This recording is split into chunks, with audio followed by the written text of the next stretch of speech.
2 gold medals.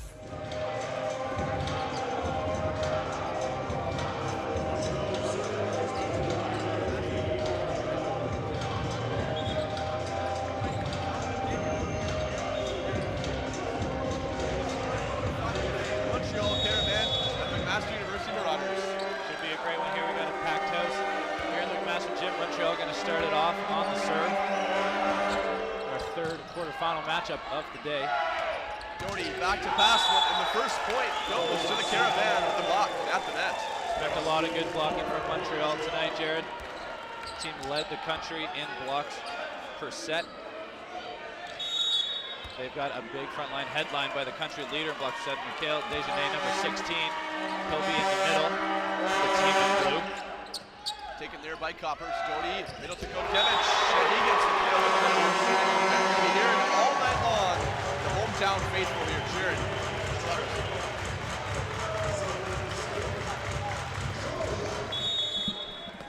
Back to serve now for the Marauders is Passelin. Passelin spin serve, taken there by the libero Bell. Chauncey tees it up in the middle, and a kill there by number 16, Mikhail Desjardins. Desjardins, the fifth-year All-Star for the Carabin. Hit .339 on the year. Varian Trudel now back to serve for the Carabin. Early 2-1 advantage. And that serve goes long. Easy side out there for the Marauders. Interesting juxtaposition we have here from the two teams, Jared. McMaster, team that was third in the country in kills per set. Meanwhile, Montreal, one of the better blocking teams in USports. And this is our third of 4 quarterfinals on the day. It's the only one featuring 2 conference champions. Montreal defeated Laval in the final last weekend in the RSEQ, and McMaster defeated Queens. Montreal ending a 12-year run for the Laval Rouge et Or to earn their way here at Nationals. First time since 2014. That was when Laval hosted. Serve taken there by Coppers, not a great pass. Passelin, high ball outside to Richards. Richards with the tip, taken there by Real Pelchianci. Off the net, back row to Viran Trudel, and he finds the end line. Kill there for the Carabin. Viran Trudel, a player the Carabin love to go to. Over 400 attempts on the year. By far the most on the team. Whether he's back row, front row, they love to mix him into the offense whenever they can. Carrier will serve again here for the Carabin. Taken there by Coppers. Doty outside to Richards, off the top of the block. Rio Pell with a piece, but not enough, and you see him taking the blame on that one there. I think there was a defender who probably had a better lane on it, but it's a side out for McMaster. A good job by Doty and Kokevich, getting the draw in the middle, giving Richards a better one-on-one opportunity on the left side. Kodkevich jump float taken there by Opel. Chauncey outside, and Richards, great dig, but he can't get the ball over the net on the third contact. Side out Montreal. Andrew Richards, OUA West Player of the Year. Definitely the all-around best player for the Marauders. He's pretty much seemed to play every role except middle for this Marauders team through his career at MAC.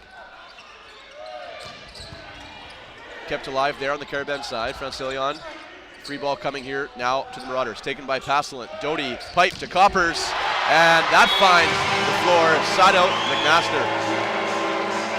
Not going to need a big game at a number 2, Brandon Coppers. His numbers dipped just a little bit in the final stretch of the regular season.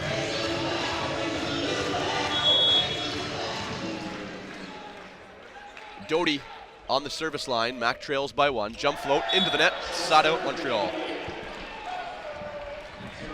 And now the setter, number 1, Gabriel Chauncey, will go back to serve for Montreal. And all season long, Tom, I've heard from a lot of the coaches in the Canada West, especially this Montreal team, they were big, they were physical, they could really play.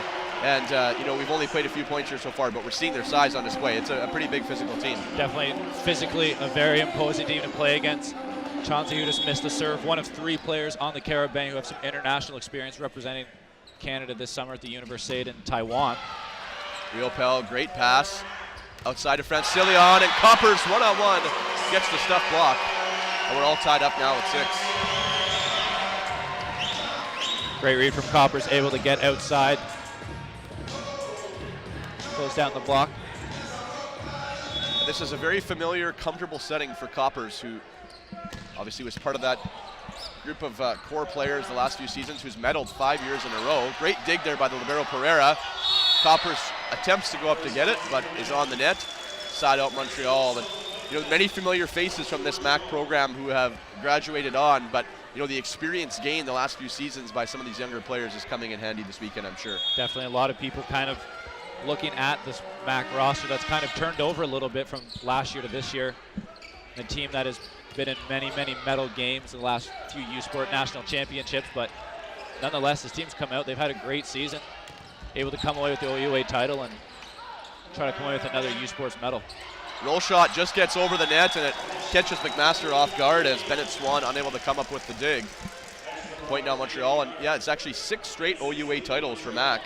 An incredible run that they've been on, and I believe the only team in the country to medal the last 5 seasons. They're trying to continue that streak this year.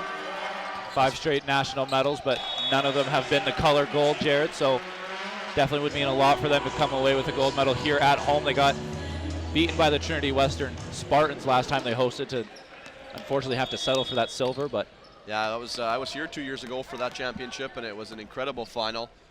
The first 3 sets were just amazing. The 4th set, Trinity kind of got away a little bit from MAC, but the atmosphere in here was amazing. And this gym has been host to many big games the last few years. Many big games and always a big crowd turnout. The city of Hamilton and McMaster University love supporting their Marauders. And quarterfinal, first set, but we've already almost got a packed house here. Tough serve there from Pagnon, taken by Richards. Coppers down the line, dug up by Chauncey. High ball outside. Takes the setter Doty out of the play. Pereira's going to bumps it out to Coppers, and Coppers with the power tip.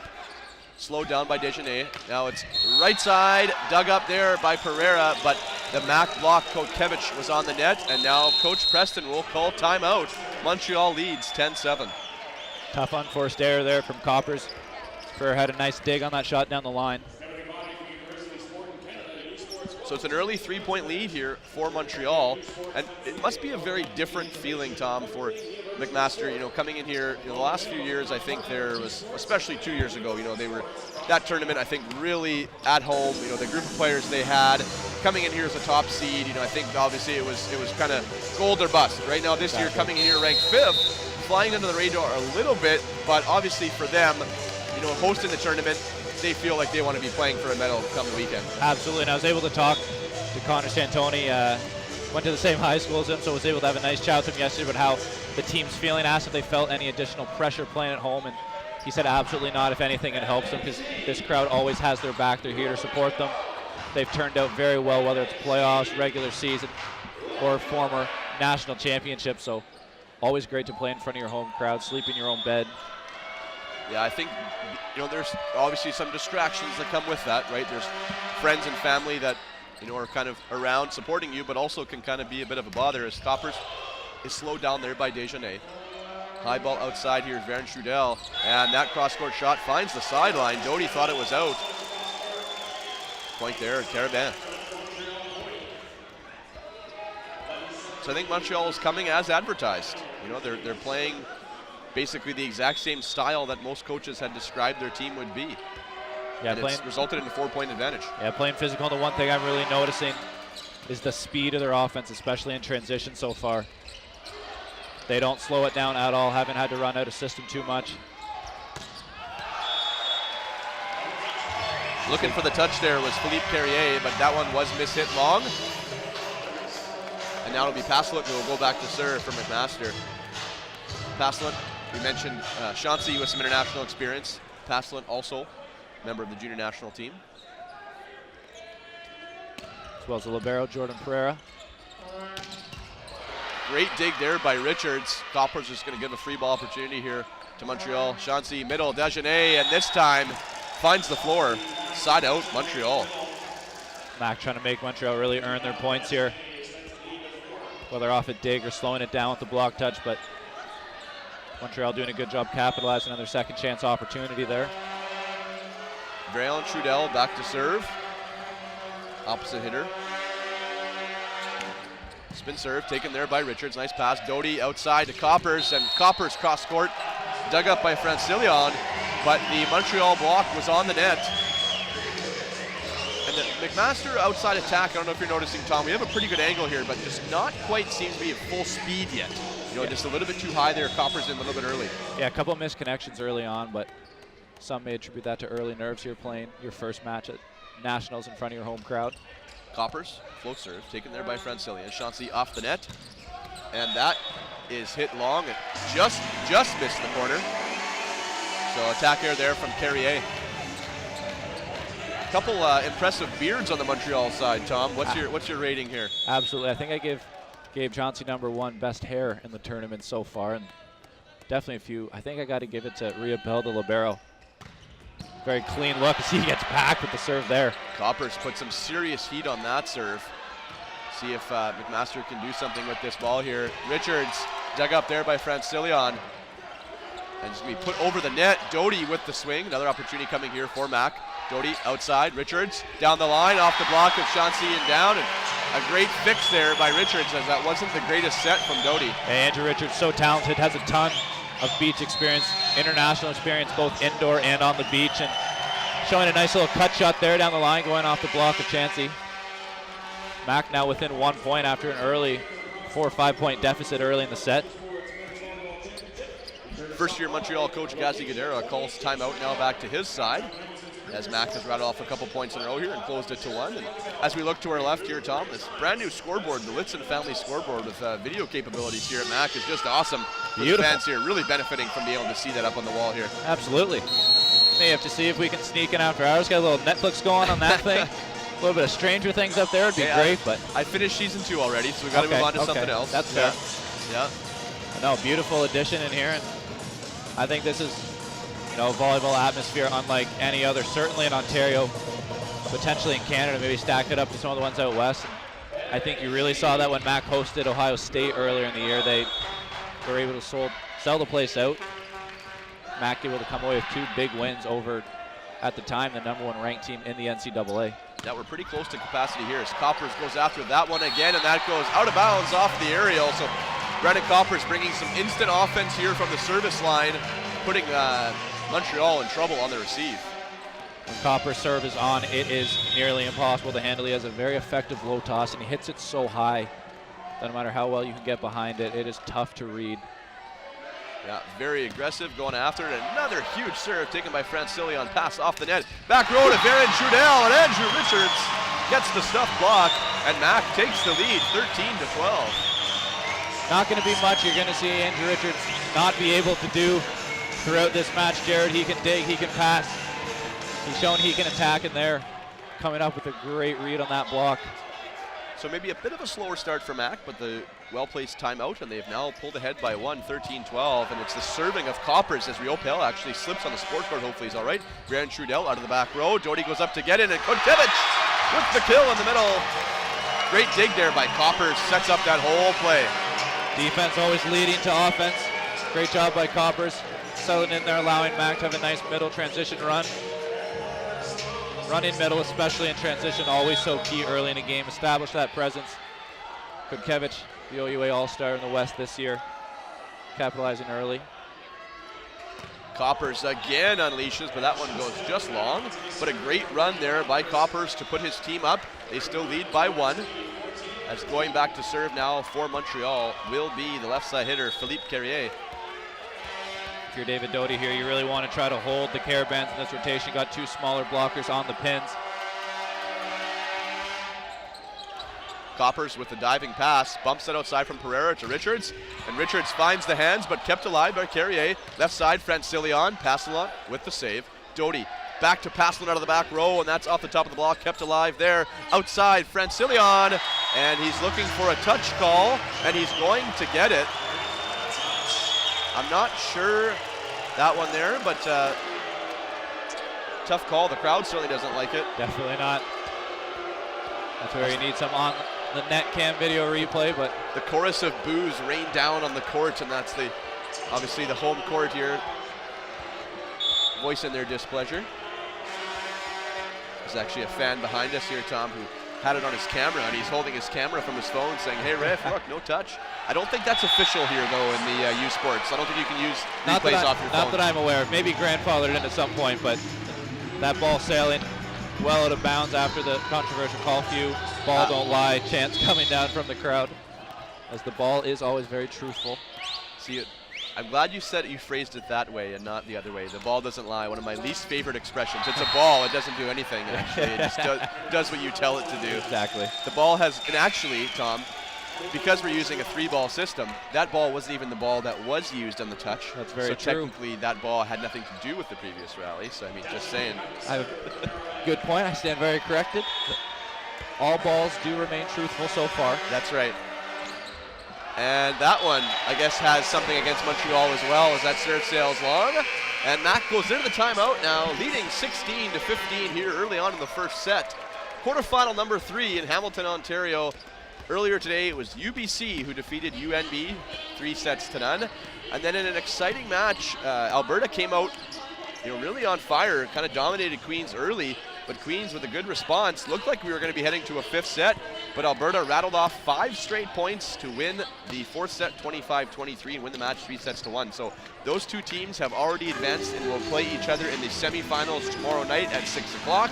UNB and Queens will play in the first consolation semi at 1 o'clock tomorrow. Of course, these teams here are battling to try to get to the semifinals tomorrow night. They will play the winner of Trinity Western and Windsor, which will be our 8 o'clock match tonight. So lots of great volleyball still ahead here in Hamilton. Absolutely, day one. Can't be too upset with a full slate of volleyball today and tomorrow. Boy, will that UBC Alberta semifinal be something to watch. Two teams that definitely no stranger to being ranked in the top 3 in the country. Well, the interesting thing here is there's a possibility for the semifinals to be exactly the same as last season, as it was UBC and Alberta who played in the semis last year, and it was Trinity and McMaster who played in the semis. So obviously McMaster and Trinity would still have to win, but that would be interesting if history repeated itself, and you'd wonder if it would repeat itself all the way to the end, or if some of those teams maybe get some revenge. But long way to go here, and I'm sure Montreal and Windsor have something to say about that, as out of the timeout, it's Pignon with the kill. And now back to serve is the setter, Chauncey. Nice quick side out there from the Carabin, especially trying to take advantage of the matchup, and he got Pedinot up front against the rookie Bennett Swan. Quite a height advantage there for the Carabin. Richards, right side, dug up there by the libero Riopel. Chauncey outside, Francillion, and again looking for the hands, but this time doesn't find them. And you got to wonder if he continues to go for that shot, right? McMaster's going to adjust. They're not going to put those hands up quite as high, let him hit him out of bounds. Yeah, they seem to be bringing that block down. That's just a bit off the net. Montreal's bailed out Mac a little bit early on. And we did have a substitution checking in for Montreal. We should mention is number 13, Yassine Cassis, who is a defensive specialist, and I believe is from Tunisia. So making the long trip from Tunisia to Montreal. Very long trip. Sure, he's happy to be in here, seeing some action. That serve from Francillion into the net. Francillion, one of multiple graduates of Cégep de Saint-Jean-sur-Richelieu. That's a mouthful. I tackled that one, yeah. You sound like a high school French immersion student there. Well, I took it till grade 9. Okay, and then, once it was grade 10 and optional, I declined. But I know enough. I forgot most of it. Oh, nice set. Oh, and Passalant had the block there, but just a little bit too aggressive and is on the net. That's a bit of a disadvantage of having arms that hang down almost to your knees. Yeah, Passalant, he is all arms and legs. That guy has some serious limbs on him. But he does look to me, since I saw him 2 years ago here, he is starting to fill out a little bit more, getting a little bit stronger upper body as well. As Richards passes off the net, Doty goes back to Passalant, and a huge block there by Dagenet, one of the leaders in blocks in the entire country, actually the leader in blocks per set, showing on that play there. Really good read from him. Mac's really going to have to work, try to attack the pin blockers as much as they can. Also going to put a bit more pressure on Doty to try to free up some of his hitters, get them one-on-ones when he can. Serve there, taken by Richards. Back to him on the pipe, and that ball misses long. And Coach Preston thinking about timeout, and he will call one, his second and final. Montreal leads 20-18 here in the first. Whatever was said in the Montreal timeout a few points ago has seemed to work as they've stormed back now to be within 2. You kind of get the feeling. You kind of get the feeling, Tom, that this was the match circled by most people as the kind of the game to watch. Most likely the result that most people would probably be kind of back and forth on 50-50, and in a 4-5 matchup that makes sense. But so far here, we've seen multiple lead changes, right? And you're getting the sense that it could be one of those games kind of all night long here, back and forth. Absolutely. We have March Madness tipping off south of the border. Big time for sports fans who like to do a little betting. I know this would definitely be a tough one to bet on. You have the 4 seed and the 5 seed so closely ranked. Their stats line up so closely together as well. And like you said, it's going to be a back and forth match. And just going to be whatever team can take advantage of their offensive opportunities, try to go on some mini runs here and there. So serving again out of the timeout is Pedignon. Middle blocker here for Montreal. His jump float clips the tape, taken there by Richards. Doty goes up high outside to Coppers, and Chauncey gets a piece, but not enough. Side out for the Marauders. And checking in now will be number 12, Craig Ireland. One of the advantages for the Marauders, they've got a very deep bench, lots of options to go to, whether it's for serving or defense, especially a lot of outside attackers they can go to. Ireland, no stranger to playing in this gym in national championships. And a kill there by Carrier. Richards got a piece of it, but not enough. 2-point lead restored, and now it's Baron Trudel who will go back to serve. Getting to be crunch time here in this late stages of the first set. 2-point advantage Montreal. McMaster needs a side out, and that will help as that serve goes long. Well, we're seeing some aggressive serving, right? I mean, I don't mind the aggressive misses. In the first game of the day, we saw a lot of misses into the net, a lot of soft misses. Both teams here very aggressive, challenging the other team, trying to get them out of rhythm on their offense immediately. As it's Coppers, who had the huge run last time. Goes for the roll shot serve there, trying to catch Montreal off guard. Baron Trudel out of the back row, dug up there by Coppers. And at the net, it's Kodkevich getting a piece of the Desjardins attack, but not enough. And it's a side out, Montreal. Yeah, good attempt on the party ball block by Kodkevich, but Richards not able to get enough of it to keep it in play. Serving now is the left side, Carrier. His serve taken there by the libero Pereira. Coppers out of the back row, and that's mishit. So they've taken Paslin out of the back row. Ireland's playing in 6, and Coppers is the attacker. 23-20. 3-point lead here for Montreal. Carrier's jump float taken there by Ireland. Doty outside, Richards, and that's off the hands of Desjardins and down. Side out, Mac. Good time for a side out from the Marauders. Going to need to try to have some good block defense, try to get some transition attacks at the very least. Try to slow down what has been a very aggressive and powerful, as you said, Jared, Montreal attack. We're going to have a substitution for Montreal, checking in number 7, Yusuf Bati. Fred Solion will take a seat.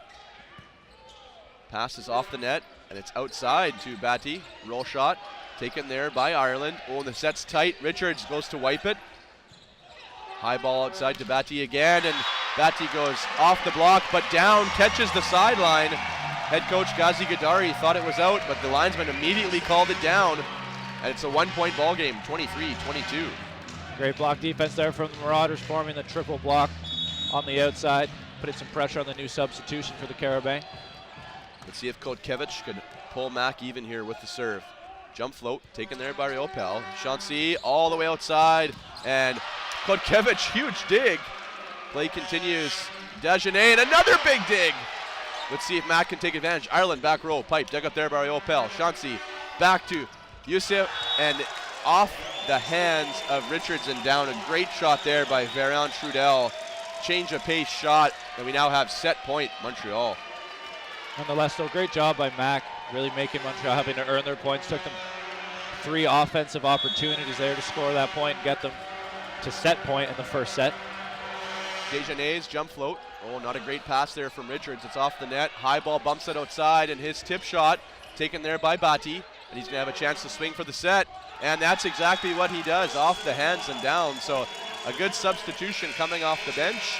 And Montreal takes the first set, 25-22, and leads 1-0. It's a nice back and forth play there throughout most of that first set, but Montreal just kind of able to pull away from the Marauders.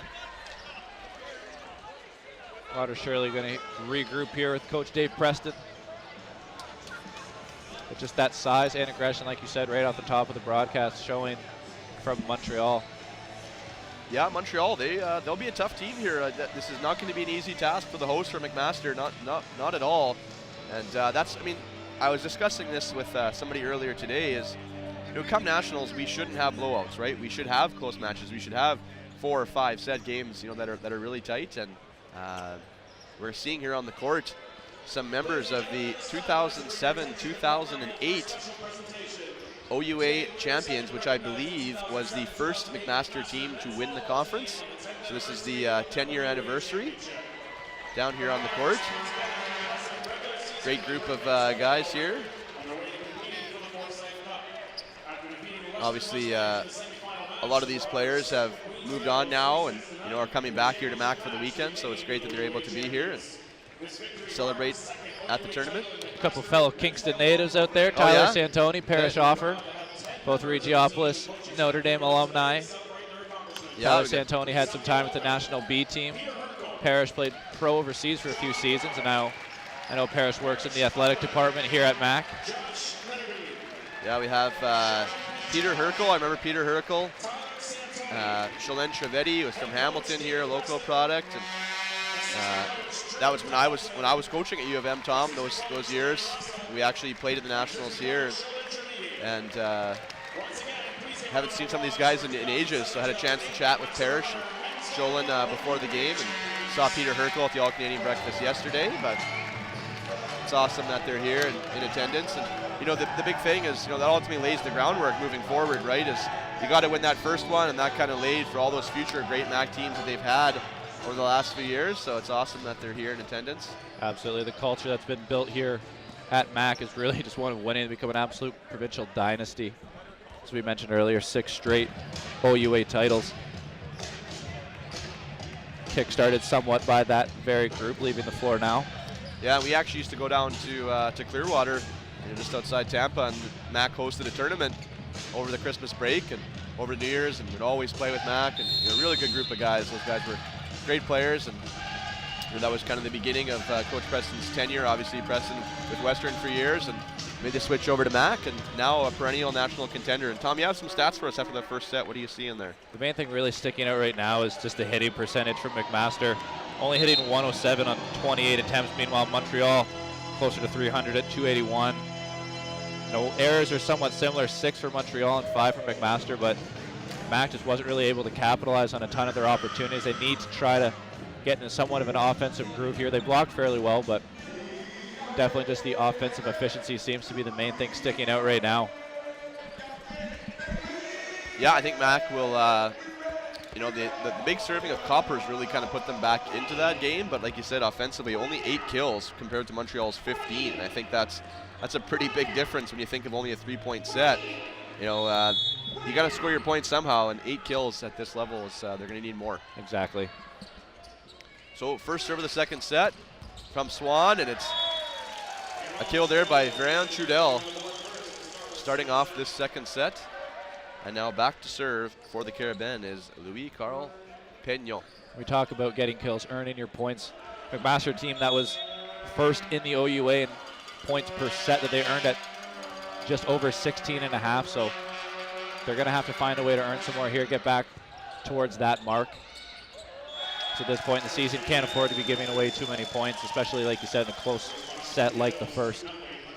Peñon, a tough serve, kind of handcuffed Richards there, and Doty tried to play it off the net, but it falls down. So 2-0 now early on here for Montreal. And I think the big thing was when you are the home team, you got to try to keep this home crowd active, right? And you don't want to fall too far behind.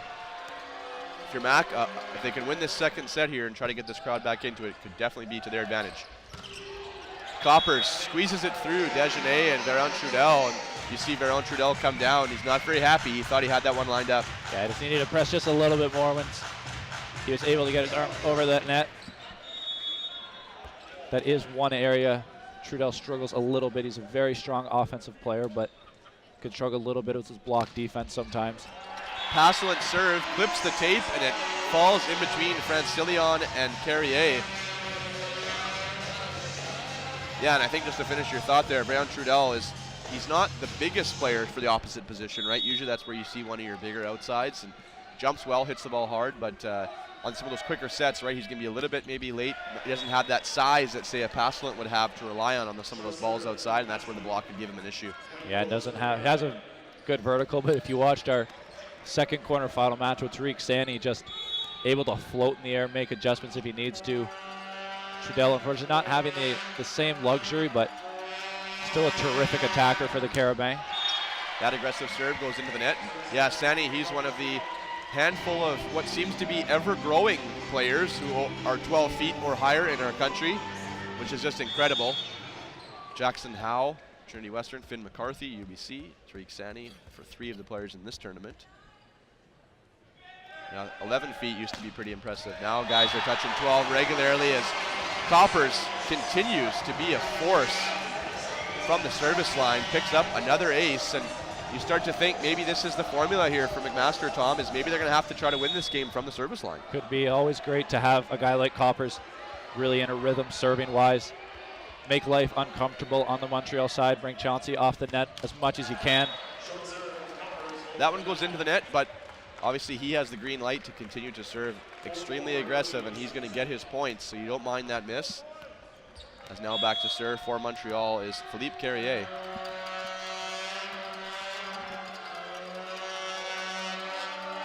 Carrier's jump float, taken there by Coppers, goes over the net. Doty gets a piece on the overbump block, and then Coppers and the Montreal block is on the net. I think McMaster very fortunate to win that point considering how it started. Yeah, getting bailed out nicely by the net violation for Montreal. Doty trying to go nice and fast to the back row for Coppers, but that set just way too low for Coppers to do anything with. Yeah, especially because he passed that ball. It makes it a little bit tougher to get into that rhythm. Carrier, nice pass outside. Francillion, Doty with the slow down. And that ball goes over the net, and Chauncey's going to set right up to Francillion, and it caught the McMaster defense a little bit off guard, and you see Chauncey kind of have this look like, hey, that worked. Giving a bit of the Michael Jordan shrug to his teammates. He didn't really know what he was doing in the moment, but seemed to work out. And that set seemed to be much faster than the one they ran in system. The first ball outside was really slow. Mac had all kinds of time to get there, although Doty was the only one who went up on it. Doty goes to Swan, and that's one of the first times tonight I think we've called Swan's name, Tom. He gets the kill on the 30 ball. The rookie was on the all-rookie team in the OUA, but like you said, he's been a little quiet here so far. Definitely undersized compared to the middle presence on the Montreal side. As we check the scoreboard, that is his first kill of the night, only his second attempt. Not a great passer from Francillion, and now everybody from Montreal caught watching. And so this is, I think, the formula, right? Just constant pressure from McMaster, similar to what we saw with UBC against UNB, is the tough serving. If you can continue to try to put them a little bit in trouble on these first balls, you got to hope eventually it starts to turn in your favor. Absolutely, want to make a little more, have a little more predictability by putting pressure on their passing with tough serving. Doty lets him off the hook there. And I think with McMaster, when Dejanay's on the back row, I think that's when you can maybe kind of pull away a little bit. Pignon not as much of an offensive or block threat as Dejanay. As now the setter Chauncey goes back to serve, hit spin serve, taken there by Pereira. They go pipe to Coppers. That one just a little bit mistimed, has to tip it over. High ball outside, Francillion, and Francillion uses that outside hand of Richards. And Francillion, you can see he is a greasy attacker out there, Tom. He's got all the different shots in the toolbox. Yeah, he hasn't been trying too hard just to rely solely on power. He's going through nicely with some good cut shots off the block, taking a page out of Richards' playbook from the first set, but able to score early in the second set here. I think just a missed toss there from Chauncey on that serve, and tried to play it safe and ends up hitting it long. So now 1 point lead restored, 8-7 McMaster. Richards the leader of this MAC team, back to serve. Francillion, nice pass, outside, and a huge swing cross court. Baron Trudel showing the power on that one. That is their bread and butter on the side out, Jared. They love going to Baron Trudel, whether he's on the left side or the right side. He was fortunate enough just to have one sole blocker from the McMaster side up with him. Francillion's jump float. Passed up Coppers. Back to Passalent. And Riopel off his arms, and somebody got a souvenir in the crowd. Good job of McMaster coming back with the side out of their own. Now Bennett Swan on the line. We're back to our first server of this set. Outside swing there. Dug up by Coppers. Doty back to Passalent, and that's dug up by Francillion. Chauncey all the way back to Baron Trudel. Roll shot, Coppers, he's so big on that block, he's able to slow it down again to go back to Baron Trudel. And this time down the line with the cut shot. Great swing there. We've seen the power, now we're seeing the finesse. Yeah, just like in baseball, you come through with the fastball a couple times, catch him with the heat, and then you have him sitting back expecting heater. And you bring in the changeup. Good selection from Trudel, just caught Pereira a bit on his heels, got a good touch on it, but not enough to keep the rally alive. So we're tied at 9.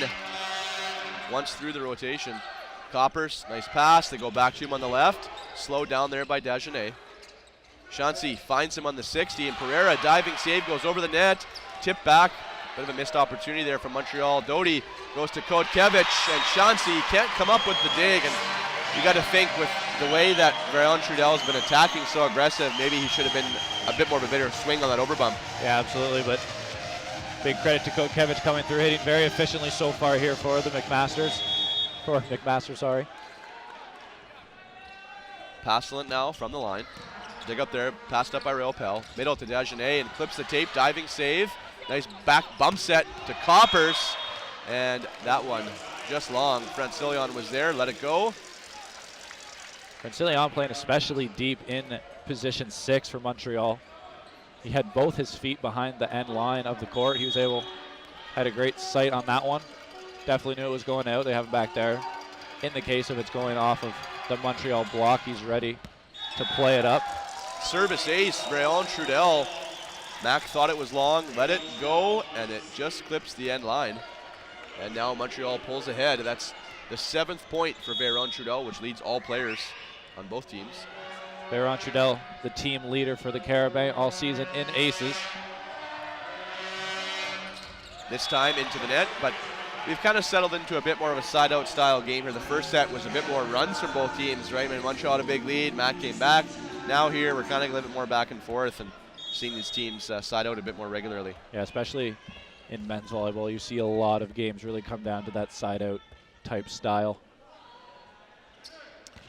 Coppers passed up there by Francillion, outside, and it's Doty one-on-one who gets the block on Carrier. Mac pulls back ahead by 1. And Kotkevich was caught guessing in the middle. Great adjustment by Doty, kind of staying inside a little more as opposed to going all the way out to the pin. you got a good view here, Tom, of Dagenet right in front of us. He's a big man out there. Oh, and a great pass by Riopel, and they go to Dagenet and just simply terminates that one hard down to the floor. Do we have a height here at all for, I don't see one anywhere, but he's got to be, what, 6'9", 6'10"? What do you think, Tom? I'm imagining, yeah, if I got to put money, I'd say minimum 6'8". Yeah, and a big guy, right? Absolutely, yeah. Obviously, you know, the RCQ players, they do go through CJEP first if they come from Quebec, right? So some of the players in this Montreal team, they're a bit older, right? As I look here at Dagenet, I believe he is 25. So that makes a big difference, right? I mean, we see Bennett Swan on their side. He's first year, 18, 19. You know, that's a big difference. Definitely a huge advantage getting to sort of develop at the CJEP level before coming into the USport level. Miss there from Kotkevich. And now it's Dagenet who will go back to serve, but I think that definitely helps, even though some of these Montreal players, their first time at potentially the USports Nationals, right? Just having that life experience, just the maturity, being able to come battle through here. But until you're actually out here playing, it's an experience that you need to go through once, as Bennett Swan showing that in his first year, he's not feeling any nerves. Back-to-back kills now for him. We didn't call his name much in the first set, but getting him more involved here in the second. Yeah, going back to what you said about just the age really coming through for Montreal definitely helps. They're playing in a gym that can be very intimidating for visiting opponents. Not to mention in a national quarterfinal, they really seem to feed off the energy of the opposing crowd. You can see how fired up they were in the first set to silence the crowd with the first set win. So they are not showing any signs of intimidation and looking really mentally tough through the first set and a half here. So we're 1 point away from the technical timeout. Is Doty on the line? Tight pass there. Richards and Chauncey, big joust, and Richards pushed last and he won. I have a feeling the build of Andrew Richards, his body type, he's going to win a lot of those. He is a pretty physical left side. He's not the tallest of all the guys, right? But a lot of upper body strength, and he almost put Chauncey down on his butt on that one. A good joust to the net. Yeah, really good point. Not the tallest attacker at all in the tournament or even on the floor right now, but boy, does he make up for it in pure strength and just overall volleyball smarts as well. We've seen some good shots from him already. Just going up there and absolutely denying Chauncey on that one. Well, and it's funny because you always hear those in sports, right? You'll always hear that comment of, if Richards was, 6'7" or 6'8", right? But the reality is he wouldn't probably have developed the skill set that he has if he had that height, because he wouldn't have had to, right? He's developed a certain style of play based on the size that he has, and that's what made him such a good player for his size. So yeah, absolutely. It's hard to always say that, if you only were a little bit taller, no, it doesn't work like that. Exactly. You can't just say you could take, the skill set of Andrew Richards and put it into Stephen Marr's body and expect to see the exact same player. And I think another part that really helps play into that is, like we talked about, the versatility of a guy like Richards. He was libero for the junior national team. He played beach where you have to block, you have to pass, you have to set, you have to attack.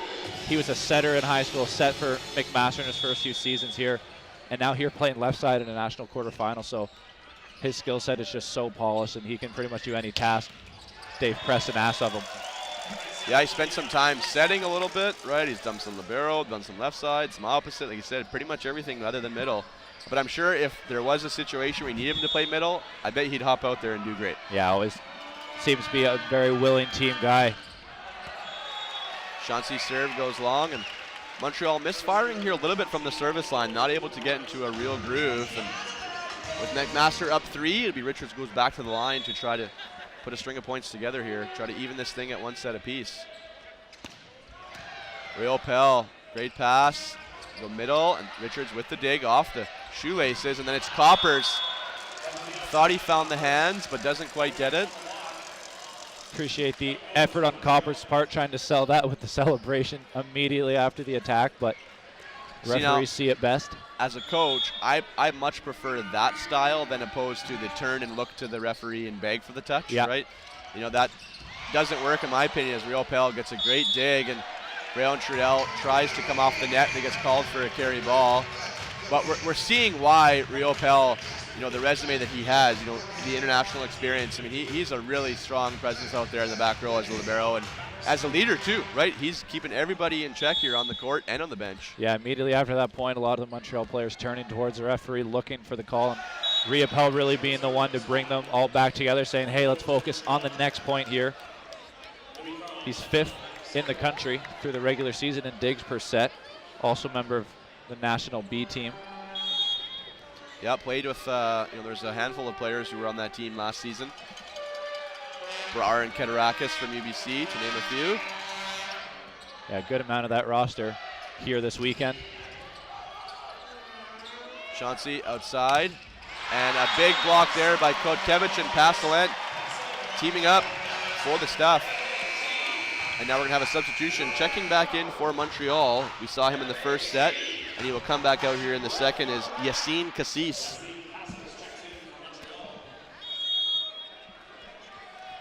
And they'll actually libero out Francilion.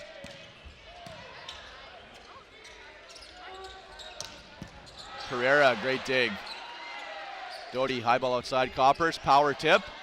Kept alive. Chauncey outside. Roll shot. Passelant comes across. Doty goes back row to Richards, and Real Pell gets a dig, and then a diving save from two Montreal players to get it over the net. Doty goes pipe to Richards, and that one hit wide. So we saw Richards swinging around to hit the D ball, and then it comes back on the pipe.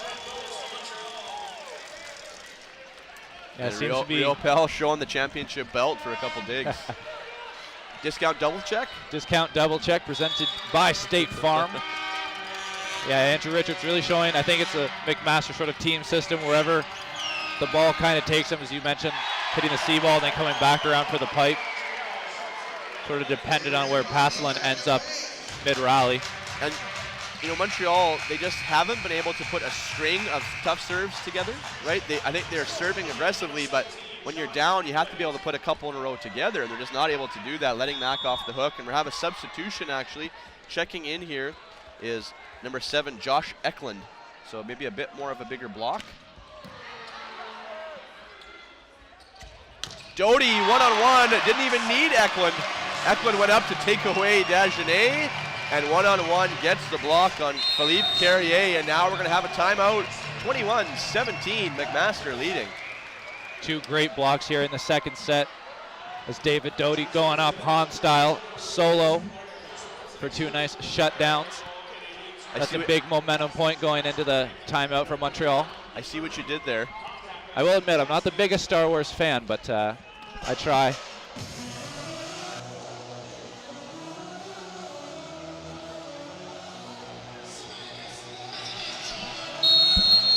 We're seeing a couple highlights here.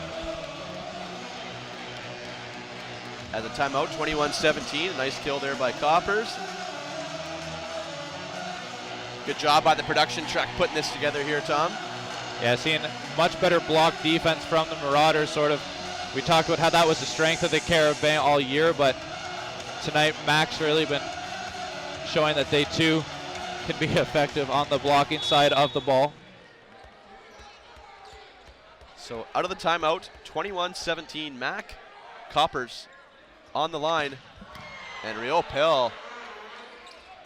Big pass, back row, and a kill there by Varian Trudel. Caught the outside elbow of Richards. Much needed side out for Montreal. Interesting dynamic here, Tom. We're doing the English side, but the Montreal, their regular game announcers, they're here doing the French announcing, so it's cool. We're getting both sides. So if you're out there watching and you'd say, hey, these Tom and Jared, they're just too good. I need a bit of a break. I need to listen to some French for a bit. Then we've got our French team on the other side as well. So, or if you're like us and haven't taken French in a few years, maybe pop one over, see if you can brush up a little bit. That's right. From our French counterparts. Yeah, gave them a ride over to the gym this morning from the hotel. And two great guys. Really excited to be here as well. It's just an awesome event, right? I mean, this is the pinnacle of Canadian volleyball in our country. Every year, every March, mid-March. Seems to be getting later and later. We're getting closer to April every year. The season gets longer. Pass is tight. Doty goes up, puts it over onto the Montreal side. Dagenet sets it. Varian Trudel out of the back row, finds the hands again, and now we've closed to a 1-point game, and Kodkevich will check back in here for Eklund, trying to slow the momentum of the Carabin, but Mac needs a side out. They need this set. I don't think they want to fall down 2-0 here. Preston thought about timeout, called it too late, so down official Azad Hussein from Winnipeg, so somebody I know well, calls them off. Let's see if they can get the side out. Coppers with the pass. Doty, back row, Passelant. Nice dig there, kept alive, and it's out of the back row. Another kill for Varian Trudel, and we are now tied 21 apiece. 4 straight points for the Carabin.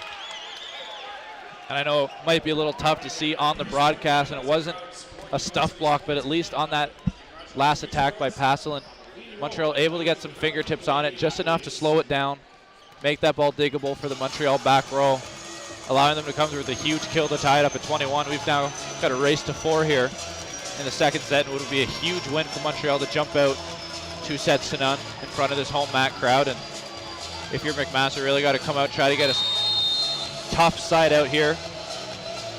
Yeah, they needed a good ball here. And the interesting thing is this serve from Carrier, he's not putting a ton of pace on it, but it almost has negative pace, right? The ball is being served so soft and short that it can make it difficult for the receivers, you know, and that's what we're seeing right now. He seems to be targeting Coppers, serving over to the position 1 side of the court.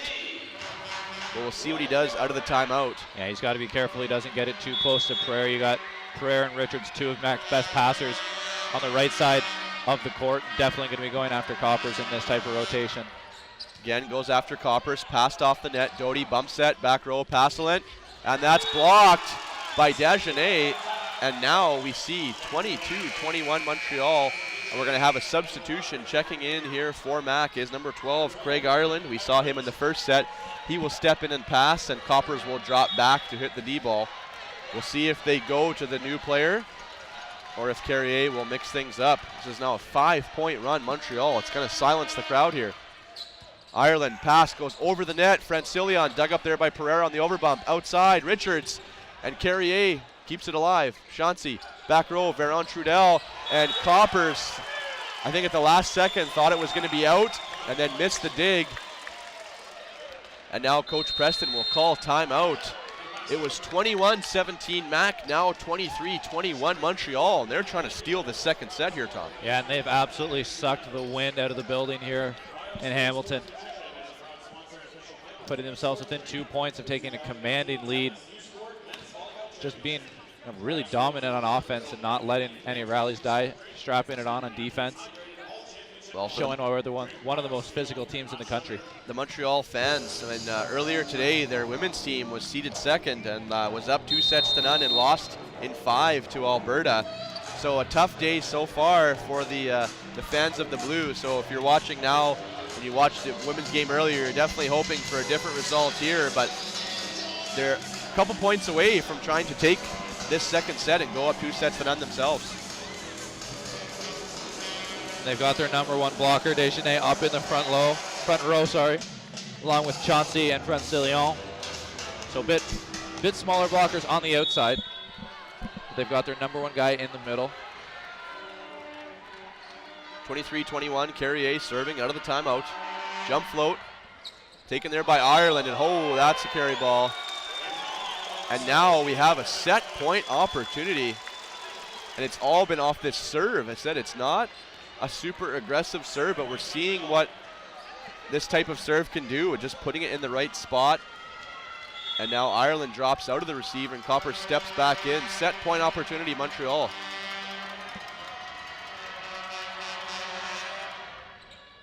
Coppers with the pass, the middle to Kodkevich. And a diving pancake there to keep it alive. Pereira is going to take the free ball pass. Doty, middle, Kodkevich again, another dig. Chauncey outside, Francilion, and Francilion goes off the block of Doty and down. And that's 8 straight points by Montreal to take the second set. They now lead 2-0. We'll step aside and be back with you for the start of the third set.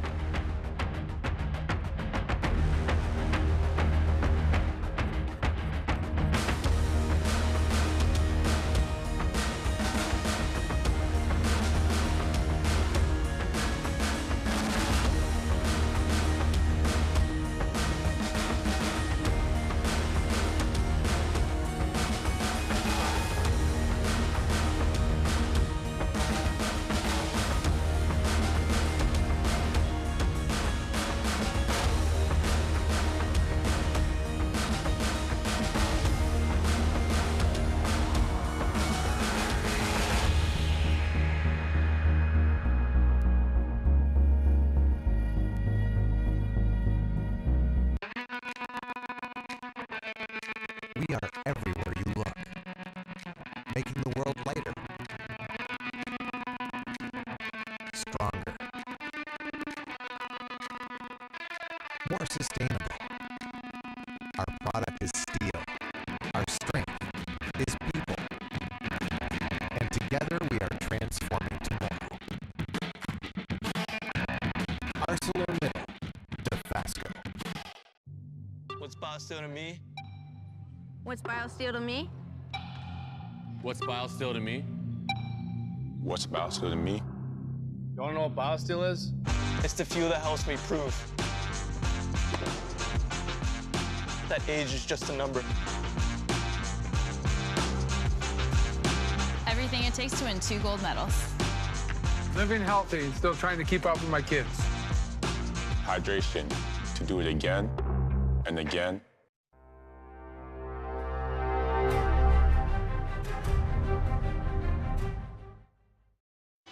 And we are back here, McMaster University, getting set for the 3rd set.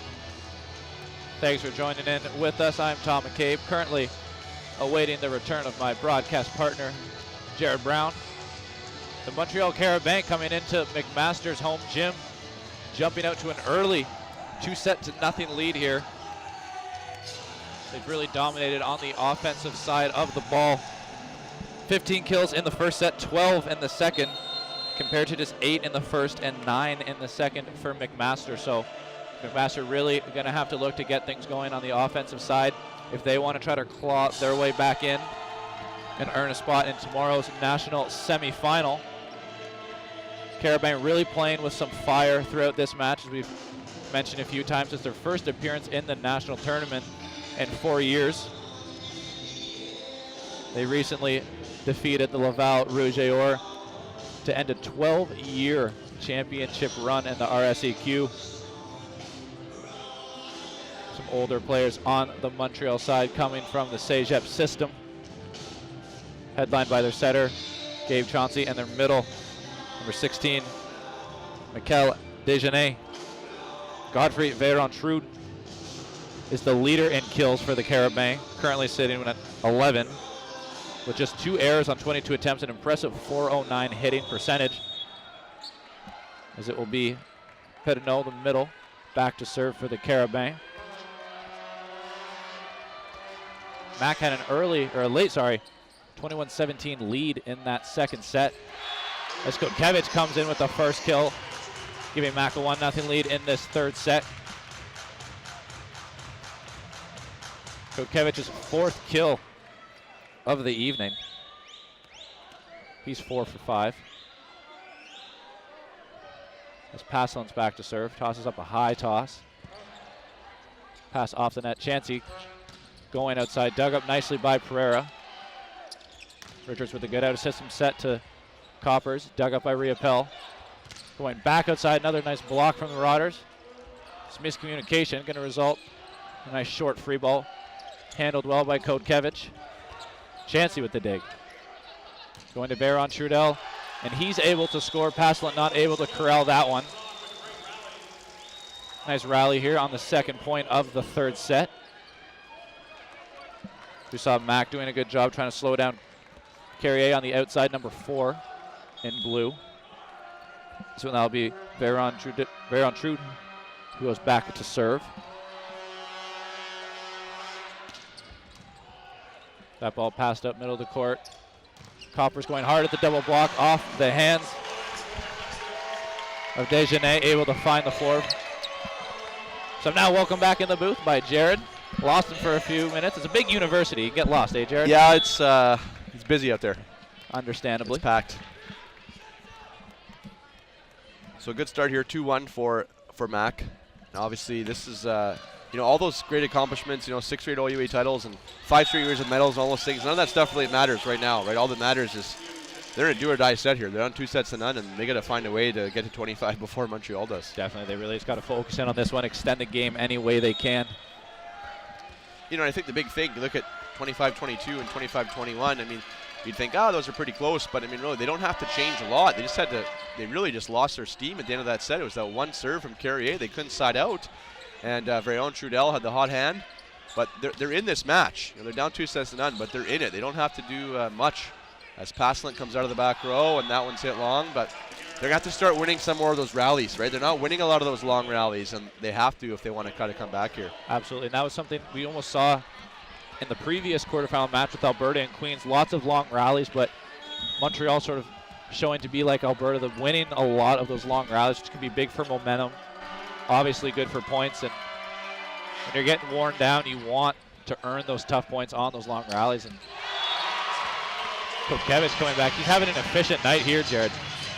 Yeah, I mean, they haven't, it goes hand in hand, right? They haven't run the middle a lot, so Montreal's not really too worried about it. But if they're giving it to you, I would say keep taking it, because when they have been able to run it, it has been successful and might make things a little bit easier here for these outside hitters. Passelant and Coppers especially haven't had a ton of open looks.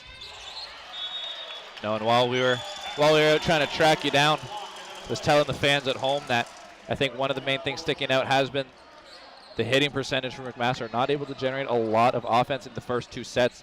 We saw them only have 8 kills in the first, not much better in the second, just 1 more for 9. Whereas Montreal's been fairly consistent, earning around half their points on offense. As David Doty recognizes it's party time, goes up and is able to get the block. Yeah, and those are some of the, really, if blocked properly, those are some of the hardest balls to hit, because Doty goes up there and he's coming in a little bit late, and he gets up, just puts his hands right on the ball, and there was really nowhere for Montreal to go. Chauncey off the net, outside, Francillion. Richards, great cross-court dig. Some miscommunication on who was taking that ball. Results in chance here for Montreal. Francillion hit long, no touch.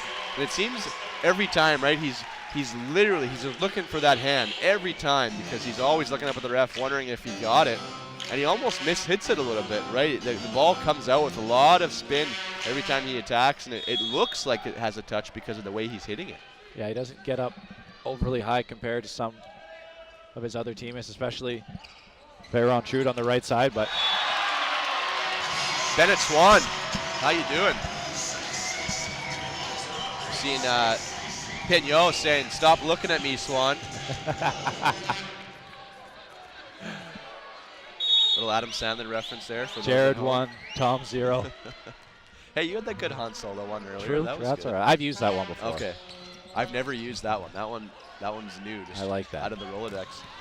Coppers out of the back row, and like you said, the Coppers and Passelant, you look at their stats, right? I mean, Coppers 5'4", 16, and Passelant 139. They're going to need more out of those guys, and they just got to get some confidence, right? See the ball hit in the floor a couple times, and just get that going. And ultimately, this time of the year, the stats mean nothing if you win, right?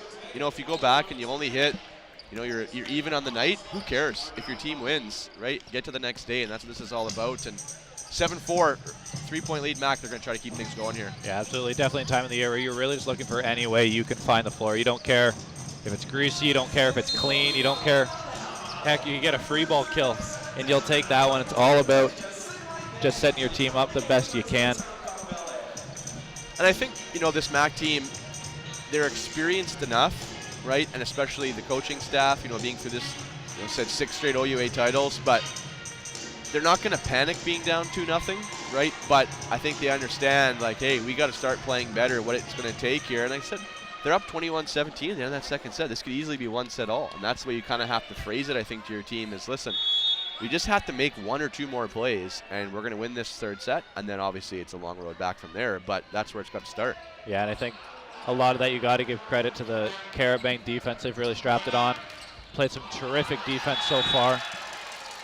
What a fortunate roll and bounce and everything there. It looked like it was going to clip the tape and go into the aerial, but it was under the block of Coppers, or Richards actually, sorry, and then rolled along the tape and down. So a side out. Chauncey now going back to serve. Still a 2-point lead though for Mac, and Chauncey's had his struggles on the service line. Tom, let's see here the stats. I think that's his 4th miss of the evening with no aces. Those misses definitely a side effect when you are always that aggressive, especially on the spin serve. Speaking of a great aggressive spin serve, that one from Richards comes back to the Mac side. They go to Swan, dug up there by Chauncey. Riopel, nice high ball set outside, and Pereira, great dig. Doty, Coppers, power tip, and down. And said, just see the ball hit in the floor, right? A couple times, just visually get a kill, get a couple points, and now see if Coppers can build from that. And I'm not sure if I've ever seen a libero look more comfortable when digging a ball than Jordan Pereira. From the first time I ever actually played against him in club and in high school till now, he has had some great success with the junior national team and as well in the OUA. Just so composed, so physically sound. Well, I coached club against him for 3 seasons, 16U, 17U, and 18U, and just you know, our players especially always thought, this guy, he just looks so young, right? He doesn't. Yeah. He just looks like a kind of a younger kid out there, and he was just so controlled and so good. And you know, now he's starting to get a little, you see a little bit stronger, right? And that helps obviously, but just a natural fit libero position. And you see a nice job there by Mac getting the kill. They lead by 4. This is where it starts, just bit by bit here. Definitely can't get too comfortable, as we saw how easily a lead can go away in the last set, but gotten up to a great start here. Veron Trudell's going to have a second chance at this one. Bennett Swan, diving dig. Richards, high ball outside. Coppers. And it falls in front of Francillion. Really like the shot selection there from Coppers. Good soft touch on the roll, getting it over the block, able to find the floor. And you know what? The hard shots for Coppers, they don't seem to be there today, right? They're just the block, the angles, things are just, he's not seeing a lot of court go when he goes to hit. And he's got to mix it up, and now he's seen a couple roll shots, a couple tips, but it's finding the floor and it's scoring, and that's what matters. Doty side set outside Coppers, and Coppers looks to go down the line, but hits it into the aerial. Side out Montreal, and Desjardins checks back in the front row. Pignon goes back to serve. But this is a comfortable spot, I think, for Mac, right? I think they got to feel pretty good, up 11-7, but I think, like I said, they can't relax. There's no opportunity here to kind of sit back and rest, because there's a long way to go in this set. Absolutely long way to go in the set and in this match, and I think anytime they may start to relax, they're going to find themselves looking up and seeing Montreal getting back to within 1 or 2 points. Coppers gets the kill. Montreal was also on the net on the way up. And now we're going to have Ireland will check in here for Passalant. Ireland's come in all 3 sets now. An experienced player to go to off the bench. Absolutely, Ireland in his 3rd year, but has seen lots of action throughout his first 2.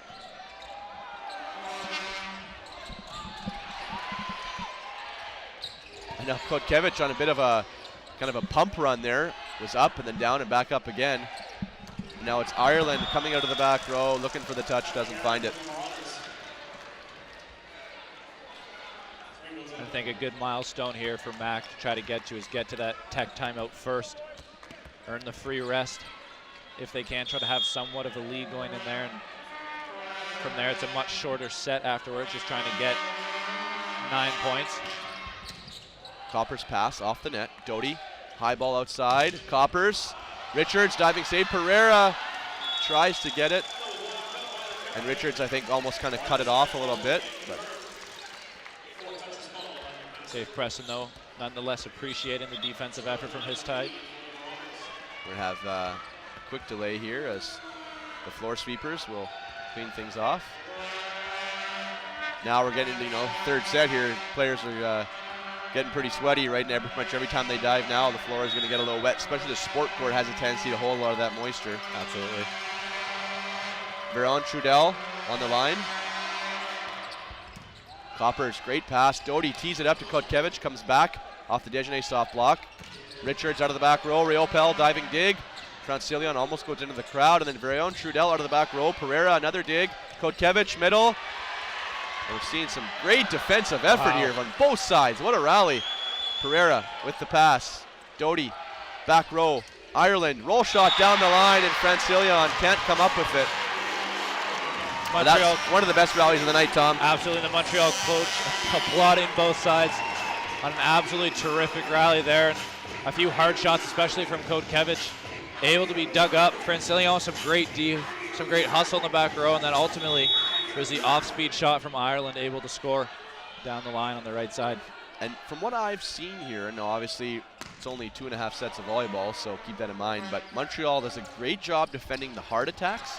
It's the softer stuff that seems to kind of put them in a little bit of trouble. The tips and the roll shots is where Max seems to be really kind of finding an opening as Richard squeezes that one through the block of Desjardins and down, and they've opened up a 5-point advantage, 14-9. Yeah, I think especially going back to your point about the hard shots, it's when you're playing a team like Mac, known for having a really well-balanced offense, you're going to always sort of be settled in, ready for that hard shot. So naturally that kind of opens up a bit of a hole to score with the off-speed if you're McMaster. Riopel diving pass, good job outside, and Coppers got a piece, but it goes into the crowd. Kill there by Carrier. And now Carrier goes back to serve, and this is the one server who has given McMaster the most trouble. It was his huge run of serves at the end of the second set that stole things back for Montreal. Let's see if Mac can side out on the first ball. So that's that almost negative pace to it where he's really not hitting it hard, and it just continues to give Mac troubles. Richards, high ball, left side. Real Pell couldn't come up with that one, and Mac very happy to side out after that serve. Yeah, definitely. I love the point you make too, going back to the idea of negative pace on the ball. The spin serve obviously always looks a lot more impressive, and it's coming in a lot harder, but when you're a kid growing up playing volleyball, you're kind of taught the harder the serve comes, the less you really have to do with it. You just kind of absorb the impact, and it will go where you want it to, but when it's that soft, you really have to guide it to where you want in order to generate a good pass. Well, the tendency is you're going to not do enough, right? And it just goes straight up in the air or backwards like what's happening. Or you're going to give it too much, right? Because you're trying to do so much with it and it goes over the net, and that's what we saw in that second set was they just couldn't find that happy medium of a ball that they could do something with. As Copper's pass, they set to Swan. Doty on the run, bumps it outside. Richards, power tip off the hands and down, and that's an evolution that we're seeing now more and more in volleyball, is that ball set tight to the net, going up and just really forcing it down off the block. And Mac goes back on top by 5 once again, 16-11. Able to get out to a 5-point lead going into the tech timeout. We said it was going to be crucial for them to try to maintain a lead going into the free break. But just on that last play there, on the kill from Richards, I think if you're Montreal, you got to be a little more disciplined in your block. Richards has shown that shot 2 or 3 times at least in this match, and didn't disguise it overly well in that last one. He still made a great play, was able to score, but I think if you're Montreal, you got to be anticipating that just a little bit better. Because if you bring your hands down, Richards is likely going to put that one in the first or second row. Yeah, and it's so hard to have that patience, right, as a blocker to say, I'm not going to do anything, because the one time you do it, he ends up going up and he fists it straight down and you look foolish, right? Exactly. So you're darned if you do and darned if you don't, and obviously it takes a smart attacker to realize what position he's in and do something with it. You know, we got the Gangnam cam here on the big screen. Why don't they show us? I mean, we can do a little side dance here, Tom. I kind of forget that dance, to be completely honest with you. I think there was something like this. Does that kind of look right? That looks about right. I know that people can't see us doing it, but Jared doing a very good impression. That song, though, I may forget the dance, but that song will never get out of my head. No, that's one. Ever. It'll just be there. There's in our lifetime, you know, you're a little younger than I am, Tom, but you know, there's like those 20 to 30 songs that just exploded out of nowhere, and nobody knows why they were popular, but everybody listened to them and knew all the words, and like simultaneously hated and loved them all at the same time. Okay. Yeah. For me, Mambo No. 5. Oh, that's a great track. That's not even annoying. That's just that's quality music. But it had its time where, so, you know, again, you're a little bit younger, so you didn't live through as much of the, you know, like it being played all the time everywhere you went phase. Yeah. Macarena, obviously, you know, who let the dogs out. Yep. You know, these are some classics, right? That float serve goes long. Substitution there checking in. It was, for the first time today, number 10, Marc-Andre Morency, who's listed as a setter. I always found that ironic, you know, in French, setter is passeur. Yeah. You know, if you were to look at that, right, just kind of on the surface, you would think that would probably mean libero, right? Passer.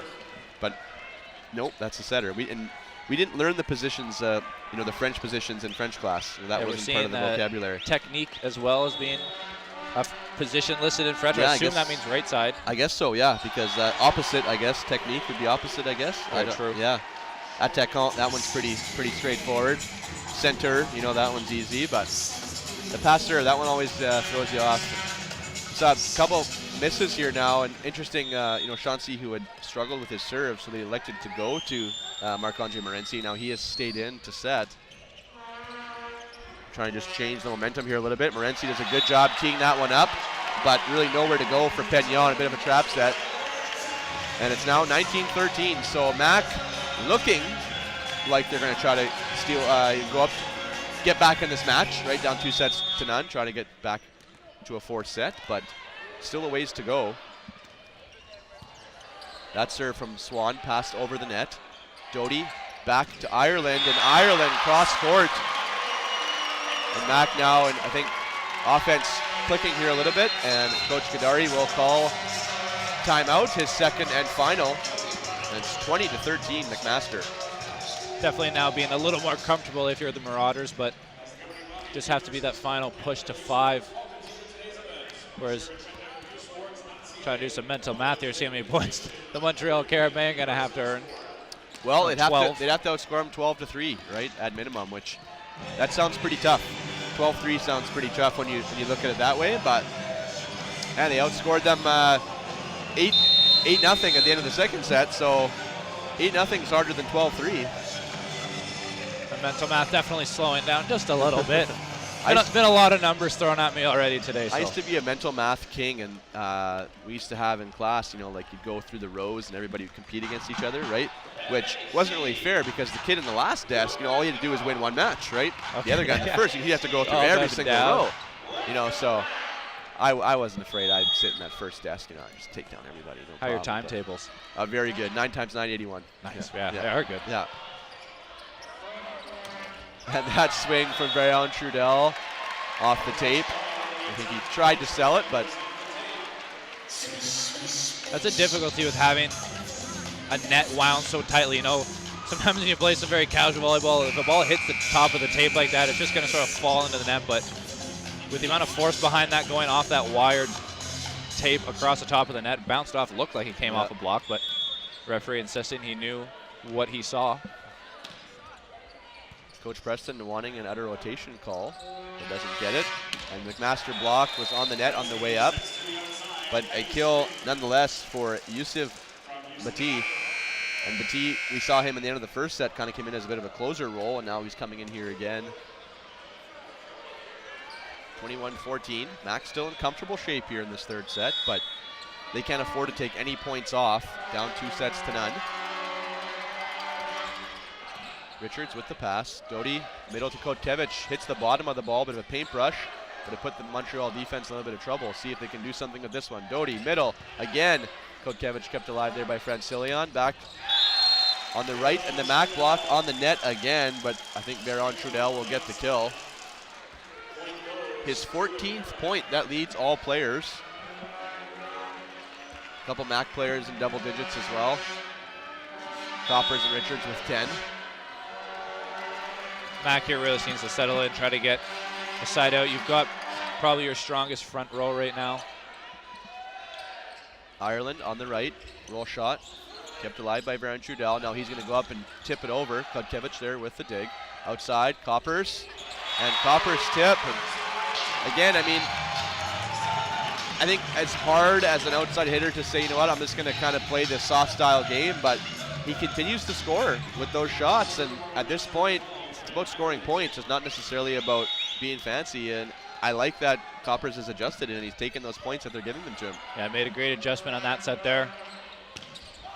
Like you said earlier in the match, his power game hasn't exactly been his strong suit so far. He switched up a bit, mixed in a lot more off-speed shots. Really caught the Montreal defense sitting back a little bit, and he's able to find some success. So he's now leading Mac with 11 kills. That serve from Ireland goes into the net. 23-16. And going back to serve is Baron Trudel.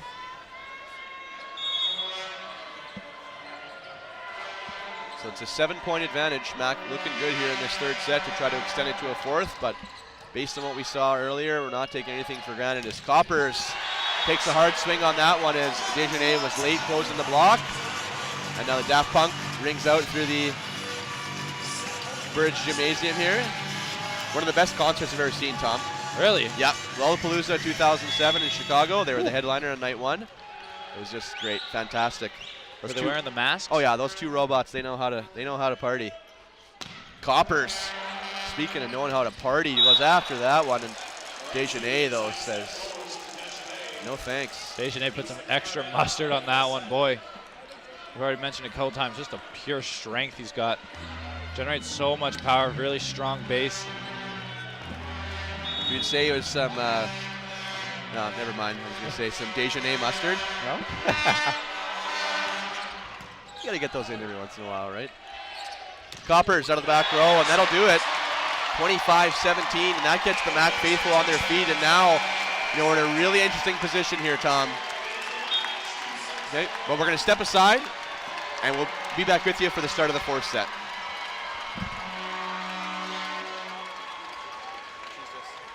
Can you hear her?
Enterprise is a Canadian leader in strategic communications, public affairs, and public relations.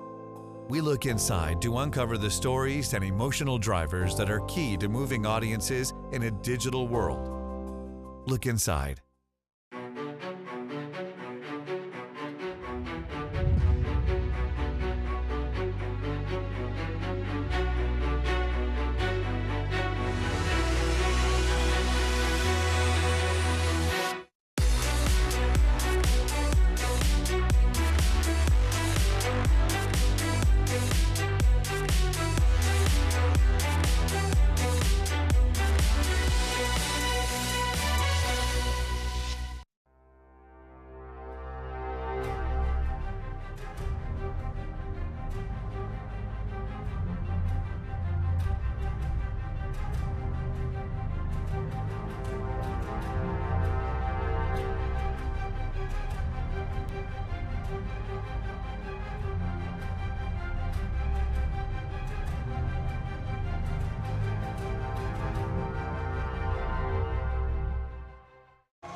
Welcome back, everybody.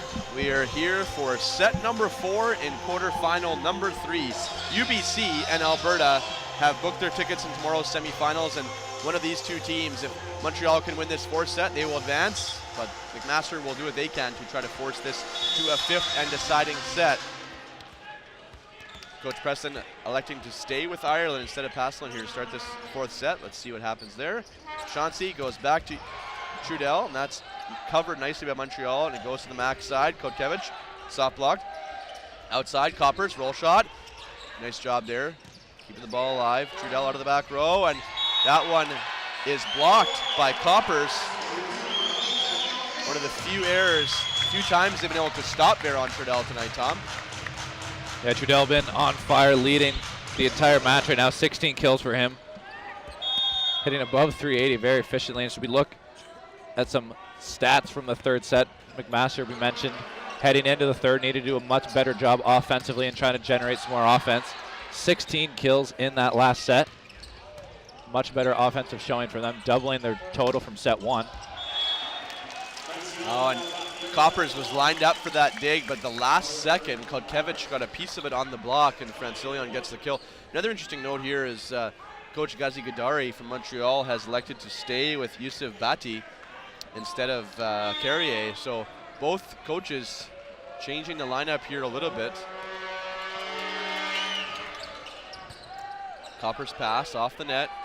Doty out to him, and Coppers, I think I remember I made that point early in the 3rd set where as an attacker, when you're struggling a little bit, you just got to see the ball hit the floor, right? And once you see, okay, I'm getting some kills, then he gets some confidence back going a little bit, and now 14 points on the night. Yeah, really starting to come back. We've seen his mojo come back a little bit here, especially in that 3rd set. Carried that over into the 4th. Big swing there by Varon Trudel, and it rattled around the block of Kotkevich and Coppers. They had a piece of it, but on the way back, it almost carried back with their hands off the net and down. So they get the side out. I remember watching Coppers at 18U Nationals in Edmonton in 2013, his 18U season, playing with Pac-Man, and they were playing Windman in the quarterfinals. I remember this match specifically, and there were people everywhere, and I thought, man, this Coppers, he's basically the same size, in grade 12 as he is now, right? And he's an agile big man, and they've kind of followed in that footsteps of Stephen Marr and that same type of build a little bit there, and that versatility of him, and represented Team Canada a couple times at different levels. Somebody that I'm sure they'd like to keep in the system, those bigger type players at the international level if they can continue to develop them. Absolutely. I remember seeing Coppers play an 18U tournament. I think I was at provincials when I was just sort of in the middle of my high school years, and just hearing that he was going to be going to MAC, and I said, this is what I'd have to play against if I ever got to university. I was terrified to see a booming serve from him for the ace. Interesting here, a 5-2 lead for MAC. Coach Gadari is going to call timeout, and as we get more into this match, Tom, this is now where does that national experience start to take over a little bit for MAC? Does the home crowd start to play a bit of a factor here for MAC, right? Does Montreal playing less games throughout the season, maybe some less competitive matches throughout the course of the year, all those things, can they potentially start to be a factor here in this outcome? Yeah, I think you can definitely kind of fabricate a lot of different narratives however much you want. You could say, maybe the first 2 sets, that was MAC shaking off their nerves in front of the home crowd, and now we're seeing the inexperience at Nationals from Montreal and the past experience of MAC coming through. And I think, to be fair to Montreal, if we're exploring our angles, I don't think they're going away, right? I don't think they're playing poorly. It's just I think MAC is elevating their level of play. Like that serve there from Coppers, that's just an international serve, right? Yeah, absolutely. He just absolutely hammered it. And Rael Pell, he's played at that level. He's seen these types of serves. It's just good serves are going to get you sometimes. Players absolutely. Get aced, yeah. Yeah, and Montreal's played very consistently through the first 3 sets. No huge stats really seem to be holding them back. They're digging well. They've been serving fairly well. But like you said, MAC just elevated their play where they needed to. They really picked things up offensively. They put a lot more pressure on Montreal from the service line, and that's helped them jump out, not only win 1 set, but now put them out to an early 6-2 lead here in the 4th.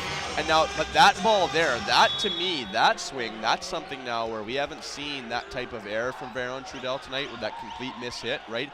He really teed off on the first swing, but was dug up by Ireland. So the tendency is in the attacker to swing even harder. Speaking of swinging harder, it was the huge serve from Coppers, but Kotkevich can't take advantage of it. But just to finish that thought there, right? When you have your max swing, right? You feel like you really got a hold of it and somebody digs you and then you get set again. The tendency is, well, I'm going to try to swing even harder, and that led to that error, right? And that's the thing. You got to just keep taking those swings when they can, and Montreal, will be fine as Ireland comes out of the back row. Soft block kept alive. Doty outside Richards.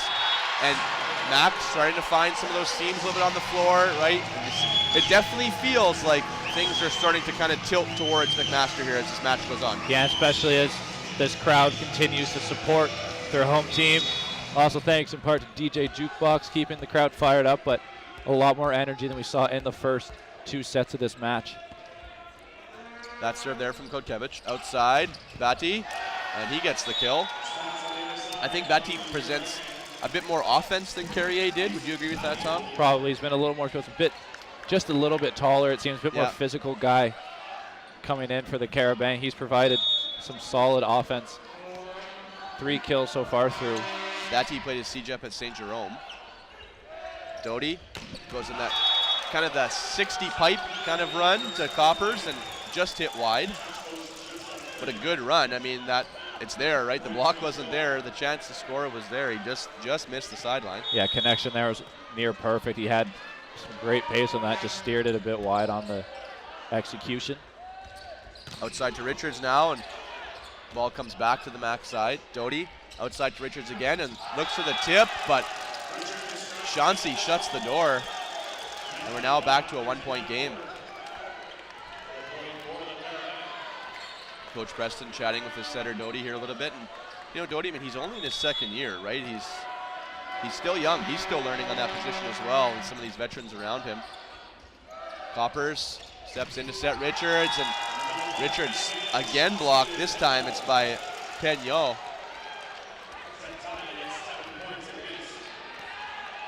Currently a 5-1 run here for the Carabin. Highlighted on the last 2 points with some great block defense. Desjardins jump float, taken there by Coppers off the net. Doty goes back row to Ireland, and Ireland dug up there by Desjardins. Some good defense by that middle blocker.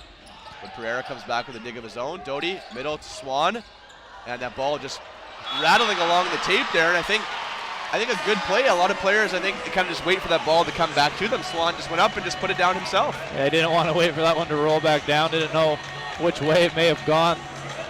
So he said, to heck with it. He goes up, puts that one down. And that's a great example of the type of points we were talking about earlier. You don't care how you earn them. You're just as happy with that as if you put one in front of the 3-meter line.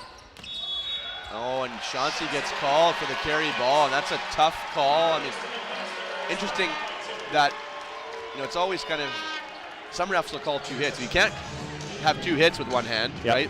And, how do you kind of, if you really look at the letter of the law, if you're with one hand above your head, it's hard to kind of carry the ball too, right? Yep. So it's always a tough call within the actual rules of the game as they get a service ace there off Bati, but I think it did come to rest in his hand a little bit there, and a good call. Yeah, always sort of the definition the definition that stuck with me the most has to be a very definitive catch and throw motion. Not sure if we saw that there from Chauncey, but the ref really not giving them much wiggle room. Doty taken there by Francillion. Chauncey outside, Bati. Coppers, great dig coming across in the back row. Ireland on the right, soft block. He's there to cover his own ball. Doty, high ball outside. Richards, 3-man block, roll shot. Dug up there by Réal Pell. Chauncey, back row. Trudel and Veron. Trudel continues to have the hot hand after a couple earlier mistakes in this 4th set. He comes back with a big swing. Great defense there from Coppers and great coverage on his own attack from Ireland. Just even better offense coming out of the back row from Trudel. The McMaster fans really giving it to Chauncey on the line there as his serve clips the tape. Passed up by Coppers to go back to Richards, and in front of Francillion, 11-8 Mac. And I'd say the fans here, they're just doing a great job of keeping this Mac team, moving forward, right? And I think when they were down 2 sets to 9, it was easy for them to kind of go away. They're still standing, they're still at full throttle and doing what they can to support their team. As Chauncey from his knees goes back to Body, and that ball's hit wide, but the Mac block is on the net, and that's a tough break. Bennett Swan is taking there. He says, yeah, that was me. I was on the net. And those ones just are killers, right? The completely mishit from Bati, but the block aggressive on the net. Yeah, absolutely. Tough mistake from the rookie, but Mac still holding on to the 2-point lead. The fans don't like it, but, the net was certainly shaking. Can't debate that. Bati tries to go for the short spin serve and goes into the net. And now 12-9. It's a good tune here, Ferris Bueller's Day Off. Yeah, it's a great movie. 12-9. Swans jump float, taken there by Bati. Réal Pell outside, Francillion. Dug up there by the middle Swan. Doty quickly outside to Coppers. Slowed down at the net by Penyo. Outside Francillion, and Francillion, who has a little bit of that hang time. Right, he's not, he's not the biggest guy. He gets up pretty well, but he has a bit of that get in there early, hang a little bit, make a cut shot back. And he did exactly that off the block of Ireland there.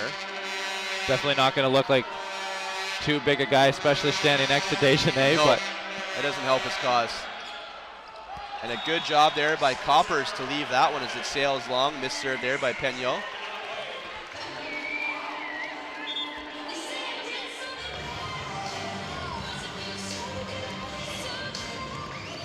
(13-10) is the advantage for the Marauders.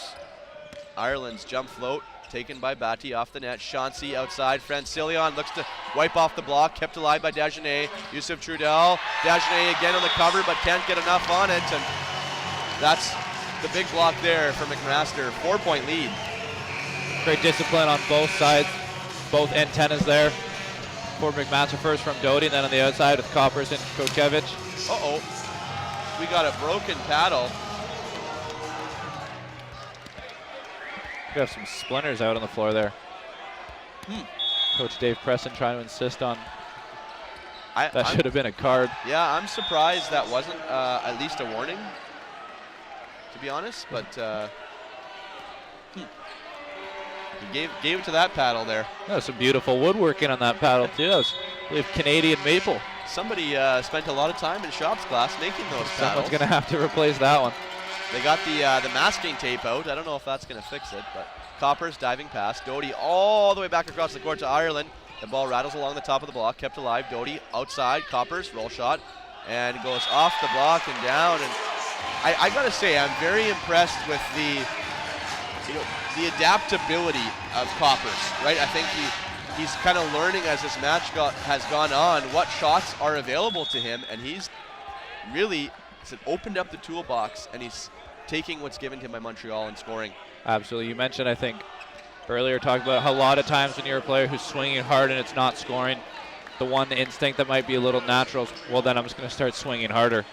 And Coppers, instead of doing that, he was struggling early on with the fastball. He's really started going to that change-up shot a bit, changing speed a lot, and it's helped him score a lot more points in these later sets.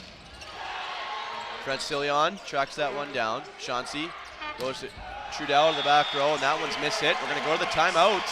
Mac up by 4, 16-12. And to just finish that thought, there's not very many pitchers in baseball who only throw a fastball. Exactly. Right? And you got to have a second pitch. And maybe you can be primarily the fastball, and obviously if you throw 101, 102 miles an hour, it'll work. We're going to see some highlights here as we take a look on the screen. But, I think of Aroldis Chapman, for example. Yeah. Right? He throws probably the biggest smoke in the whole Major League Baseball. Eventually, pitchers are going to, they're going to get caught, right? And batters are going to catch up to that. And when you do hit it, it goes a long way.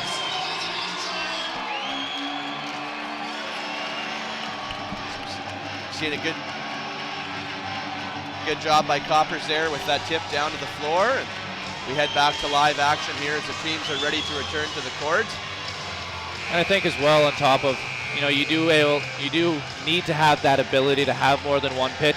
You also need to be able to disguise it well. And obviously sometimes if you go up with that straight arm and you just show a tip the whole way, that's going to be very easy for a defense to pick up. But Coppers done a good job kind of showing fastball, showing his regular approach, and then sort of at the last second, whether it's midair or on his way up, adjusting his arm speed just a little bit, which isn't easy to do at all. And it helped him find the floor a lot, really disguise that soft shot. Back to live action. Chauncey outside, and Carrier, who was subbed back into the game in the broken paddle incident 2018. That one's now trending on Twitter. It's a meme, as the kids would do with it. Ping pong paddle down 2018. I guess what the worst part about that is he has his number on that paddle, right? Now he can't, when you break that paddle, does that mean you can't really come back into the game again? I wonder if they're just going to grab a Sharpie and piece of paper and just do up their own. Dejanay showing some setting skills, but apparently not to the like of head official. We don't have another substitution checking back in. One more time is Yassine Kassis. This is where they go for kind of that double libero look. I think this is something that needs to be done more, is exploring kind of how can I, if I've already subbed a left side out, how do I get another passer in there? Well, this is exactly what you do, right? You bring your libero in for the left side. Yeah, great tactic to solidify their passing line. They don't seem to run much of a pipe attack, so they can afford to have a better defender in 6.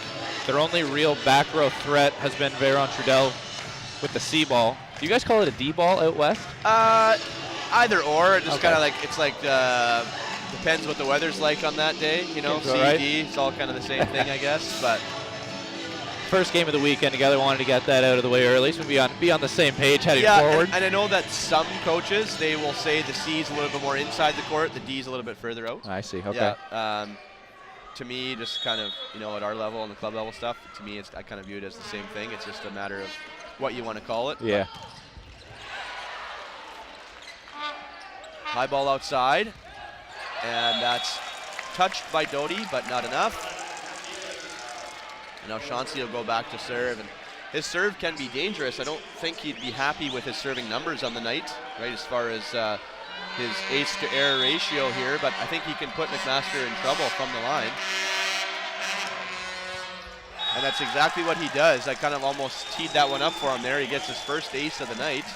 It was funny, me and Mr. Campo in the previous game we're talking about, we had a bit of a broadcaster's jinx. Anytime we mentioned the serving strength of a certain player, they seem to put it in the net or long, so you're having the opposite effect here in this match. It's there I go again. It must just be something with me. I'm doing something differently than you. My apologies to all the USports servers out here who I'm affecting. Yeah, it's like the last thing you want to do is mention the shutout, I guess, right? You don't ever want to talk about a server when he's going back to the line. As Richards hits that one long, and I'm going to blame that one on you because you had kind of bringing back full circle. There's a snowball effect, that's fair. Yeah. So now Carrier back to the line. I'm not sure what skill he's trying to perform because we don't want to address it. We'll do something of the volleyball variety, that is for sure. Of an overhead smash. Jump float taken there by Coppers. Outside, back to him, and hard swing. Chauncey chases it down but can't get it. A valiant effort there, though, by the Montreal defense. I think, Mac, too, one thing they really need to try to recognize, obviously I think it's something they probably would have addressed, is when Pedno, number 3, the taller middle for Montreal's in the front row, really trying to go fast to the pins. He's a much slower blocker getting to the outside compared to his counterpart, Desjardins. You saw it there as he was just a bit late. Coppers had a lot more cross-court room to work with.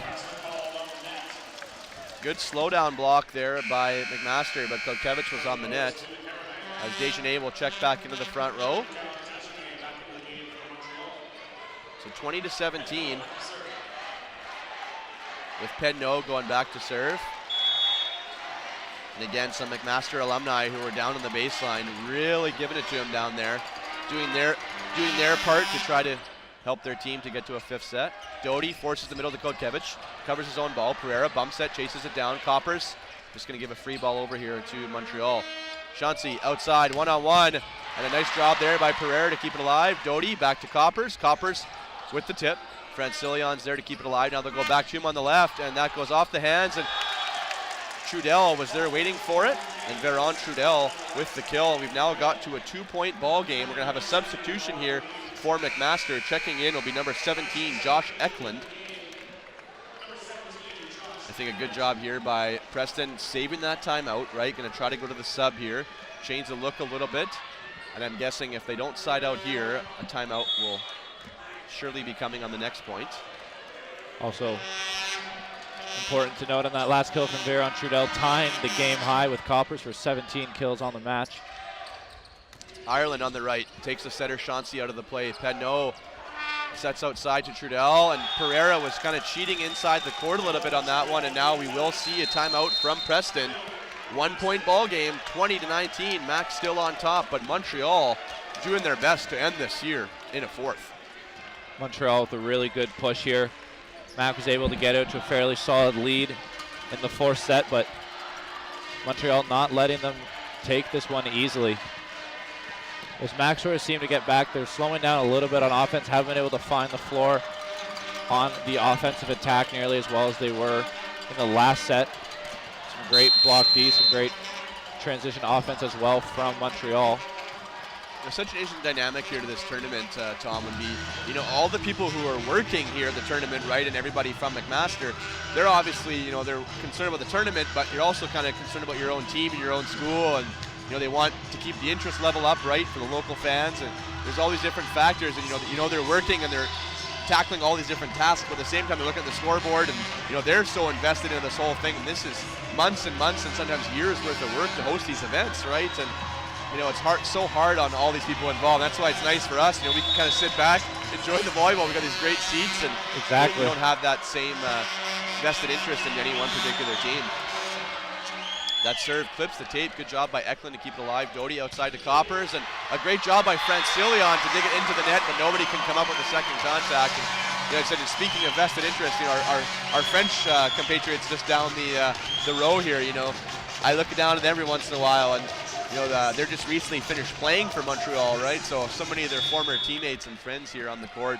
You know, that's a tough position to be in. Yeah, definitely. Their facial expressions looking a little more animated than ours at times, especially when Montreal doesn't get the point. I'm about as relaxed as I could possibly be. I think it's because these new dress pants that I have, to be honest, though. I'm just at max comfort. And big shout out to Lululemon. Yeah, that's right. Good pair of ABCs. 21-20. Mac still on top. We have the one section of Mac faithful here just gone to a full standing cheer now, just really right on the Montreal servers. Doty goes pipe to Richards, and that's dug up by Montreal. Chauncey goes into the crowd. Free ball coming here, taken by Pereira.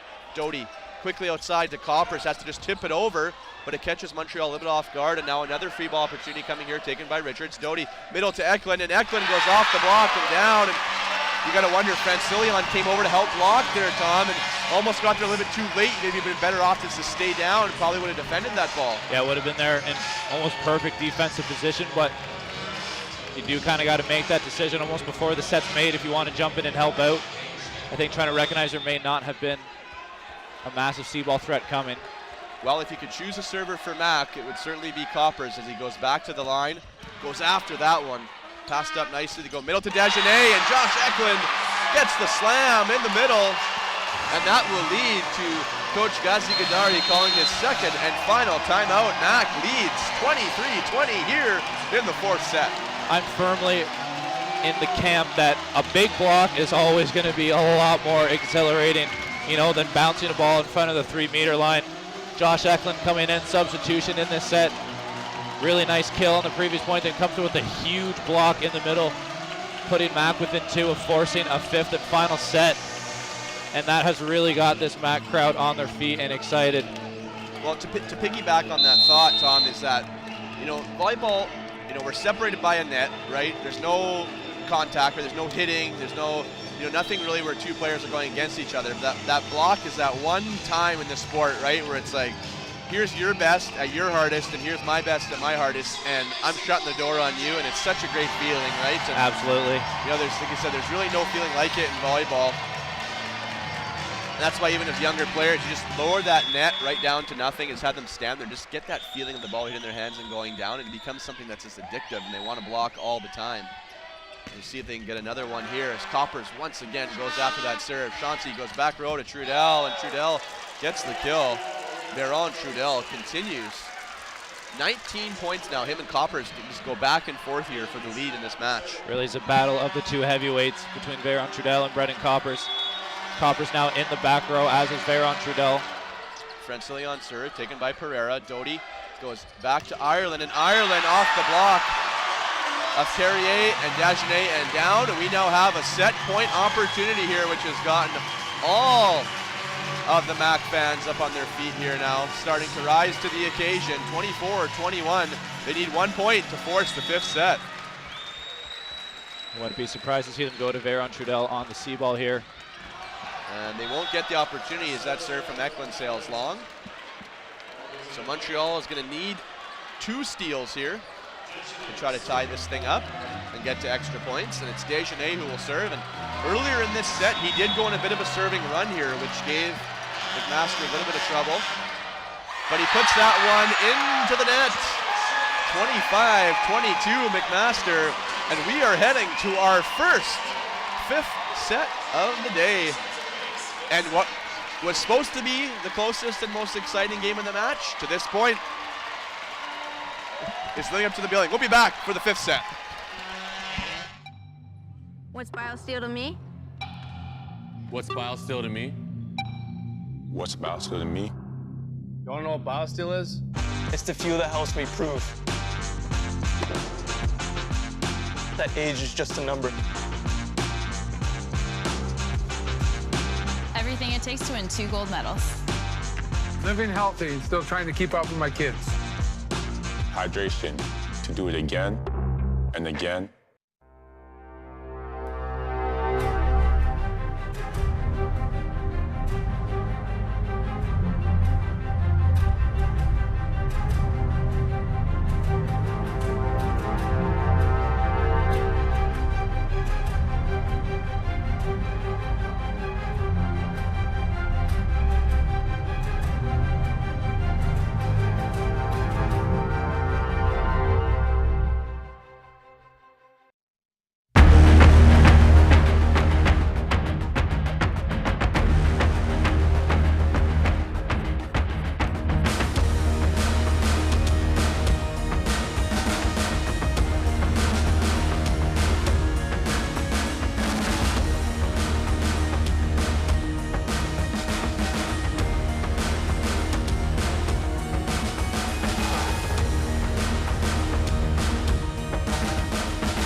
We are everywhere you look, making the world lighter,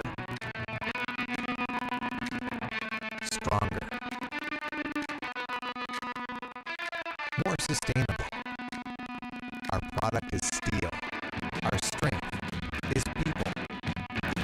And together we are transforming tomorrow. ArcelorMittal, Dofasco. Enterprise is a Canadian leader in strategic communications, public affairs, and public relations. We look inside to uncover the stories and emotional drivers that are key to moving audiences in a digital world. Welcome back inside the Burridge Gymnasium here at McMaster University in Hamilton, Ontario. I'm Jared Brown with Tom McCabe, and this is our third of 4 quarterfinals on the day, and it's been the most exciting match to this point. We're heading towards the 5th set. Montreal won the first and the second. Mac answers back with wins in the 3rd and the 4th. And now here we are in the 5th and deciding for a chance to book a ticket in tomorrow's semifinal. And as announcers, we're not allowed to make predictions. You know that you don't ever guess. We are purely unbiased media. Unbiased, just hoping for a great game, and this has been a very exciting one. It was Montreal early, but Mac finding their groove as we've continued on, and it'll be Montreal who will serve first. It'll be Pedneau put the serve in play. So Pedneau at the service line, putting Desjardins up in the front row for as long as they can. The best blocker on the floor, arguably. Puts that first serve into the net, and so you got to wonder here, does the crowd, the experience, does it start to weigh in Mac's favor as Montreal, their first time at the national tournament in a few seasons? And Coppers, how you doing? That will definitely help. The hammer down there, Brandon Coppers puts the fist into that one. Quickly 2-0 to McMaster. Serving again will be Ireland. His jump float taken there by Carrier. Chauncey back to Trudel, and Richards gets a great job to keep it alive. Another ball coming here to the Montreal side. Quickly outside, Carrier, and Carrier. Oh, that ball I think was down. Yeah, and it was down. That's the right call. Coach Preston agrees. A valiant effort from Ireland, but the ball did hit the floor. But a nice shot there by Carrier to put that one down. Nice little disguise shot going down the line. And now back to serve is Trudel. And just long. Coach Preston immediately looked at the linesman there. I think he thought it was close, so his first glance, it looked very close from our angle. Baron Trudel's 7th service error of the match. Struggled a little bit. He's got 1 ace so far. He was the team leader in aces all season, but a bit of a tough go from the service line tonight. 3-1 Mac. Coppers goes after it, hits it long. So back-to-back misses now, right back to the Montreal side.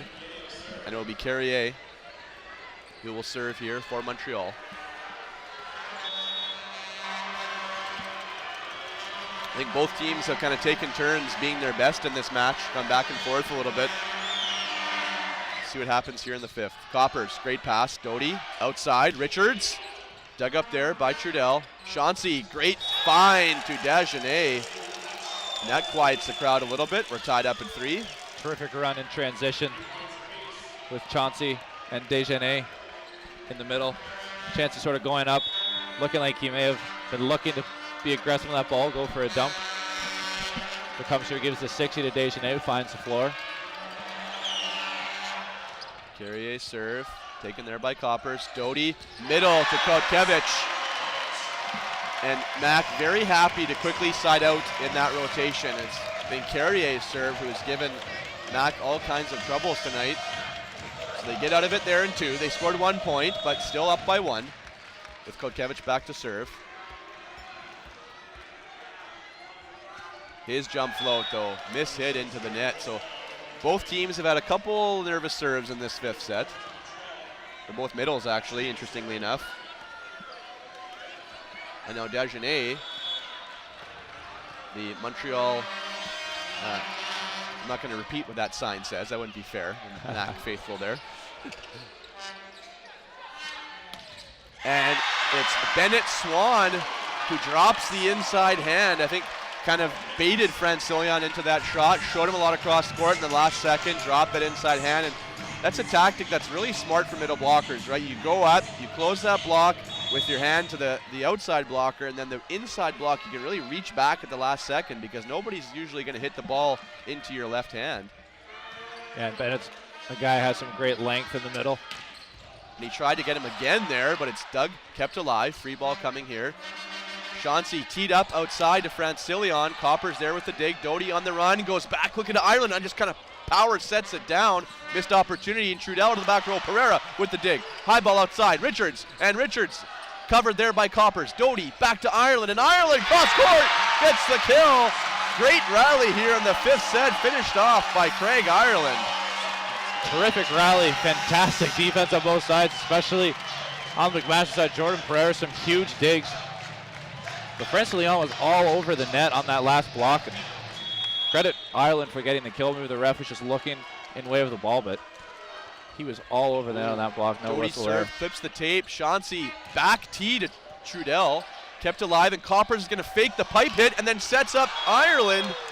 But Francillion was not fooled and taking a page out of the Trinity Western book. We've seen that highlight on Instagram a few times this year with Lepke and Elser and running that fake play there. But Coppers might have been better off just to go up and hit it. I don't think Montreal was ready to defend that. Yeah, he had me fooled. I thought he was going to go up and put a nice lick on that one, but Chauncey serve, taken there by Pereira. Coppers high ball outside to Richards, and that soft block kept alive. Coppers bumps it outside to Richards again, and this time, one more time, back to the Mac side. Coppers goes back set to Richards, and he just sets it over. Francillion there with the pass.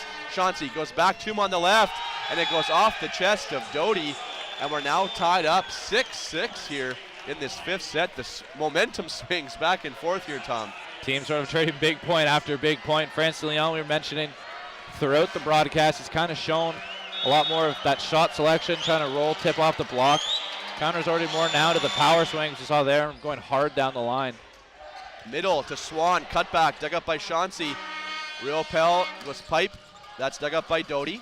Richards is going to set, he goes middle to Swan, and Swan creatively just wipes it off the block of Penyo, and we now are 1 point away from the side switch as Mac is up 7-6. Great job by Andrew Richards coming in there and assuming the setter position. Normally, if your setter is out of the, doesn't get a chance to set it, you're not going to get a quick attack, but Richards with the experience as a setter comes in, able to run the quick with Swan. That serve goes into the net, and now Francillion back to serve. We're switching sides no matter what after this point. It's just a matter of who will be in the lead. Going to be a 1 point ball game as Francillion serve, taken there by Pereira. Doty back to Ireland, and that's soft blocked. Slowed down, Francillion with the dig, Trudell, and he's blocked by Swan, and Bennett Swan having himself a nice 5th set as the teams will switch sides. McMaster up 8-7. A lot of people said one of the biggest weaknesses that McMaster lost over the last few years was their middle, Danny Demyanenko, among many other very talented MAC players, but Demyanenko was an absolute force in the middle, huge presence over the last 5 seasons for the Marauders, but I really think that the rookie Swan, the younger guys Eklund, and then of course Kiketovic being the veteran middle left over, they've done a terrific job in this match while being a bit physically undersized when standing next to these Montreal Carabin middles, but they've done a terrific job slowing it down on the blocking end, and we've seen Bennett Swan having a great 5th set so far. Yeah, I mean, from our angle here, I mean, Kiketovic in the front row, he might be the shortest of the 3 players in the front row with Coppers and Ireland, but he's been very, very solid, and Swan, he's a little bit bigger, but first-year eligibility only, and he's handled himself quite well. We've seen Eklund come in off the bench and have an impact, so got an exciting finish coming up here. 8-7, Real Pell's pass off the net, Chauncey outside, and that is long, no touch. I didn't see a touch, did you, Tom? I did not either, but Montreal seems like they did. And it's interesting the way that the ball, the offense Montreal runs to their left side, it almost looks like every ball is hit off the block, right? Because they're kind of on their way down, and they're looking for that shot, right? They're looking to chip off the block. So the ball is hit with a lot of spin, and it just to me, every time it's close, right? You're almost kind of, oh, was it off the block? Where most times it's very obvious. Theirs are almost always, but the referee's right there. He has a good angle. Exactly. He always does have the final say, as much as the Carabin would like to think it's in their hands, as they are trying to sell them on almost every attack they have. But one thing I've learned, and obviously there's a faster pace at the Olympic international level, but it's almost impossible to know if there's a touch or not a touch sometimes, right? Because those challenges we see at that level, right, and they're catching a finger, and it's almost like it wasn't really meant to be called if nobody in the gym can see it, right? Exactly. But on every ball, it's tough sometimes to know. As we get back to live action, Trudell, and that is, I thought it was in, personally. The linesman was diving out of the way, but to me it was hit in. I didn't catch a great view of that one. Scores to have blocked a little bit. I trust your word. Coach Preston, I think, not putting up much of an argument. It's a veteran official we have in the linesman on the lines there, so I trust what he saw. Penyo serve taken by Richards. Outside, Coppers, overload set, and that goes off the block. Veron Trudell, and we're now into the double digits here. 10 points for McMaster, 10-8. And checking in one more time, Yassine Cassis. Montreal really going to look to nail down their passing in the final stretch of this fifth and final set as Eklund races up for a substitution. Is that Eklund or Usain Bolt there? Looking like he was late for supper or something. There's one slice of pizza left on the table. Who wants it? Josh Eklund does. That serve goes long by Ireland. I think it sort of goes without saying, but to put it out there, definitely a point in the match where you can't have a ton of unforced errors like missed serves or missed hits. Really going to have to come down to executing the game plan, executing your offense, digging well, really earning any points you get here in the final stretch. Toppers on the money, back pipe to Richards, and no touch, hit long. We're tied at 10. But the way Coppers has been swinging the ball lately, you got to think, he's probably going to bring this match home for Mac. Like to see him get the set here. 10-10, Trudell serves again, and that one mishit. So side out to the Mac side, 11-10, with Coppers now going to the line. He has been a load all night long on the service line, 3 aces, but has put them in all kinds of trouble, and that's something the aces don't always tell the full story. 11-10 Mac. Coppers, big serve. Passed up there by Cassis. Just going to be a free ball coming here to the Mac side. Mac really got to take advantage of this free ball here. Not a great pass. They go outside to Richards, and Chauncey shuts the door. Missed opportunity there. That pass from Pereira pulled Doty off the net. And Richards absolutely rejected there by Chauncey. That one really silenced the crowd there. Great block on the outside. That was a big swing. That would have been a 2-point advantage, but now we're tied up again, 11-11. And it's Montreal, the one server Mac doesn't want to see on the line. Carrier, Coppers goes up to get it, and Doty, interesting, Tom, a couple points ago, I was going to make mention that we haven't seen a lot of setter offense tonight from either player when it looks like there's been many opportunities to do it. And that one there, Doty simply just goes up with 2 hands and kind of dumps it down. Yeah, great decision there by Doty. It's almost like playing a really long game of poker. How early do you want to get excited and show your hand as a setter? That's one of the few offensive weapons you do have, and if you show it too early, show it too often, Balkers are going to key in on that. So Doty picked a really good time and put them up late in this 5th set. Oh, then goes to Swan. He faked the dump, and he gets up there to the middle, Swan, but that play was all set up by the slow down block of Andrew Richards helping on the middle attack. It allowed McMaster to dig the ball. Kotkevich came over, and now Coach Ghazi Gadari will call his second and final timeout. His team down 13-11 here in this 5th and deciding set in what has been a fantastic match. Yeah, absolutely. Matt kind of coming away here after what's been a very back and forth 5th set. They're on a 2-0 run right now, which doesn't sound like much, but as back and forth as it has been, that's huge, putting them within 2 points of taking this match. See Everett DeLorme, volleyball source. He's getting all set up here to get some last last couple rally footage here. Doing a great job, just Volleyball Source getting all the info out to everybody here. 13-11. Not too many people sitting down in that one section there to our right. As Kotkevich will serve out of the timeout. 13-11, Mac leads. Jump float, deep, taken by Cassis. Back row to Trudell, and this continues to be stone cold. That is now 21 points, so he crawls back ahead of Coppers all night long. The two of them have been going back and forth here.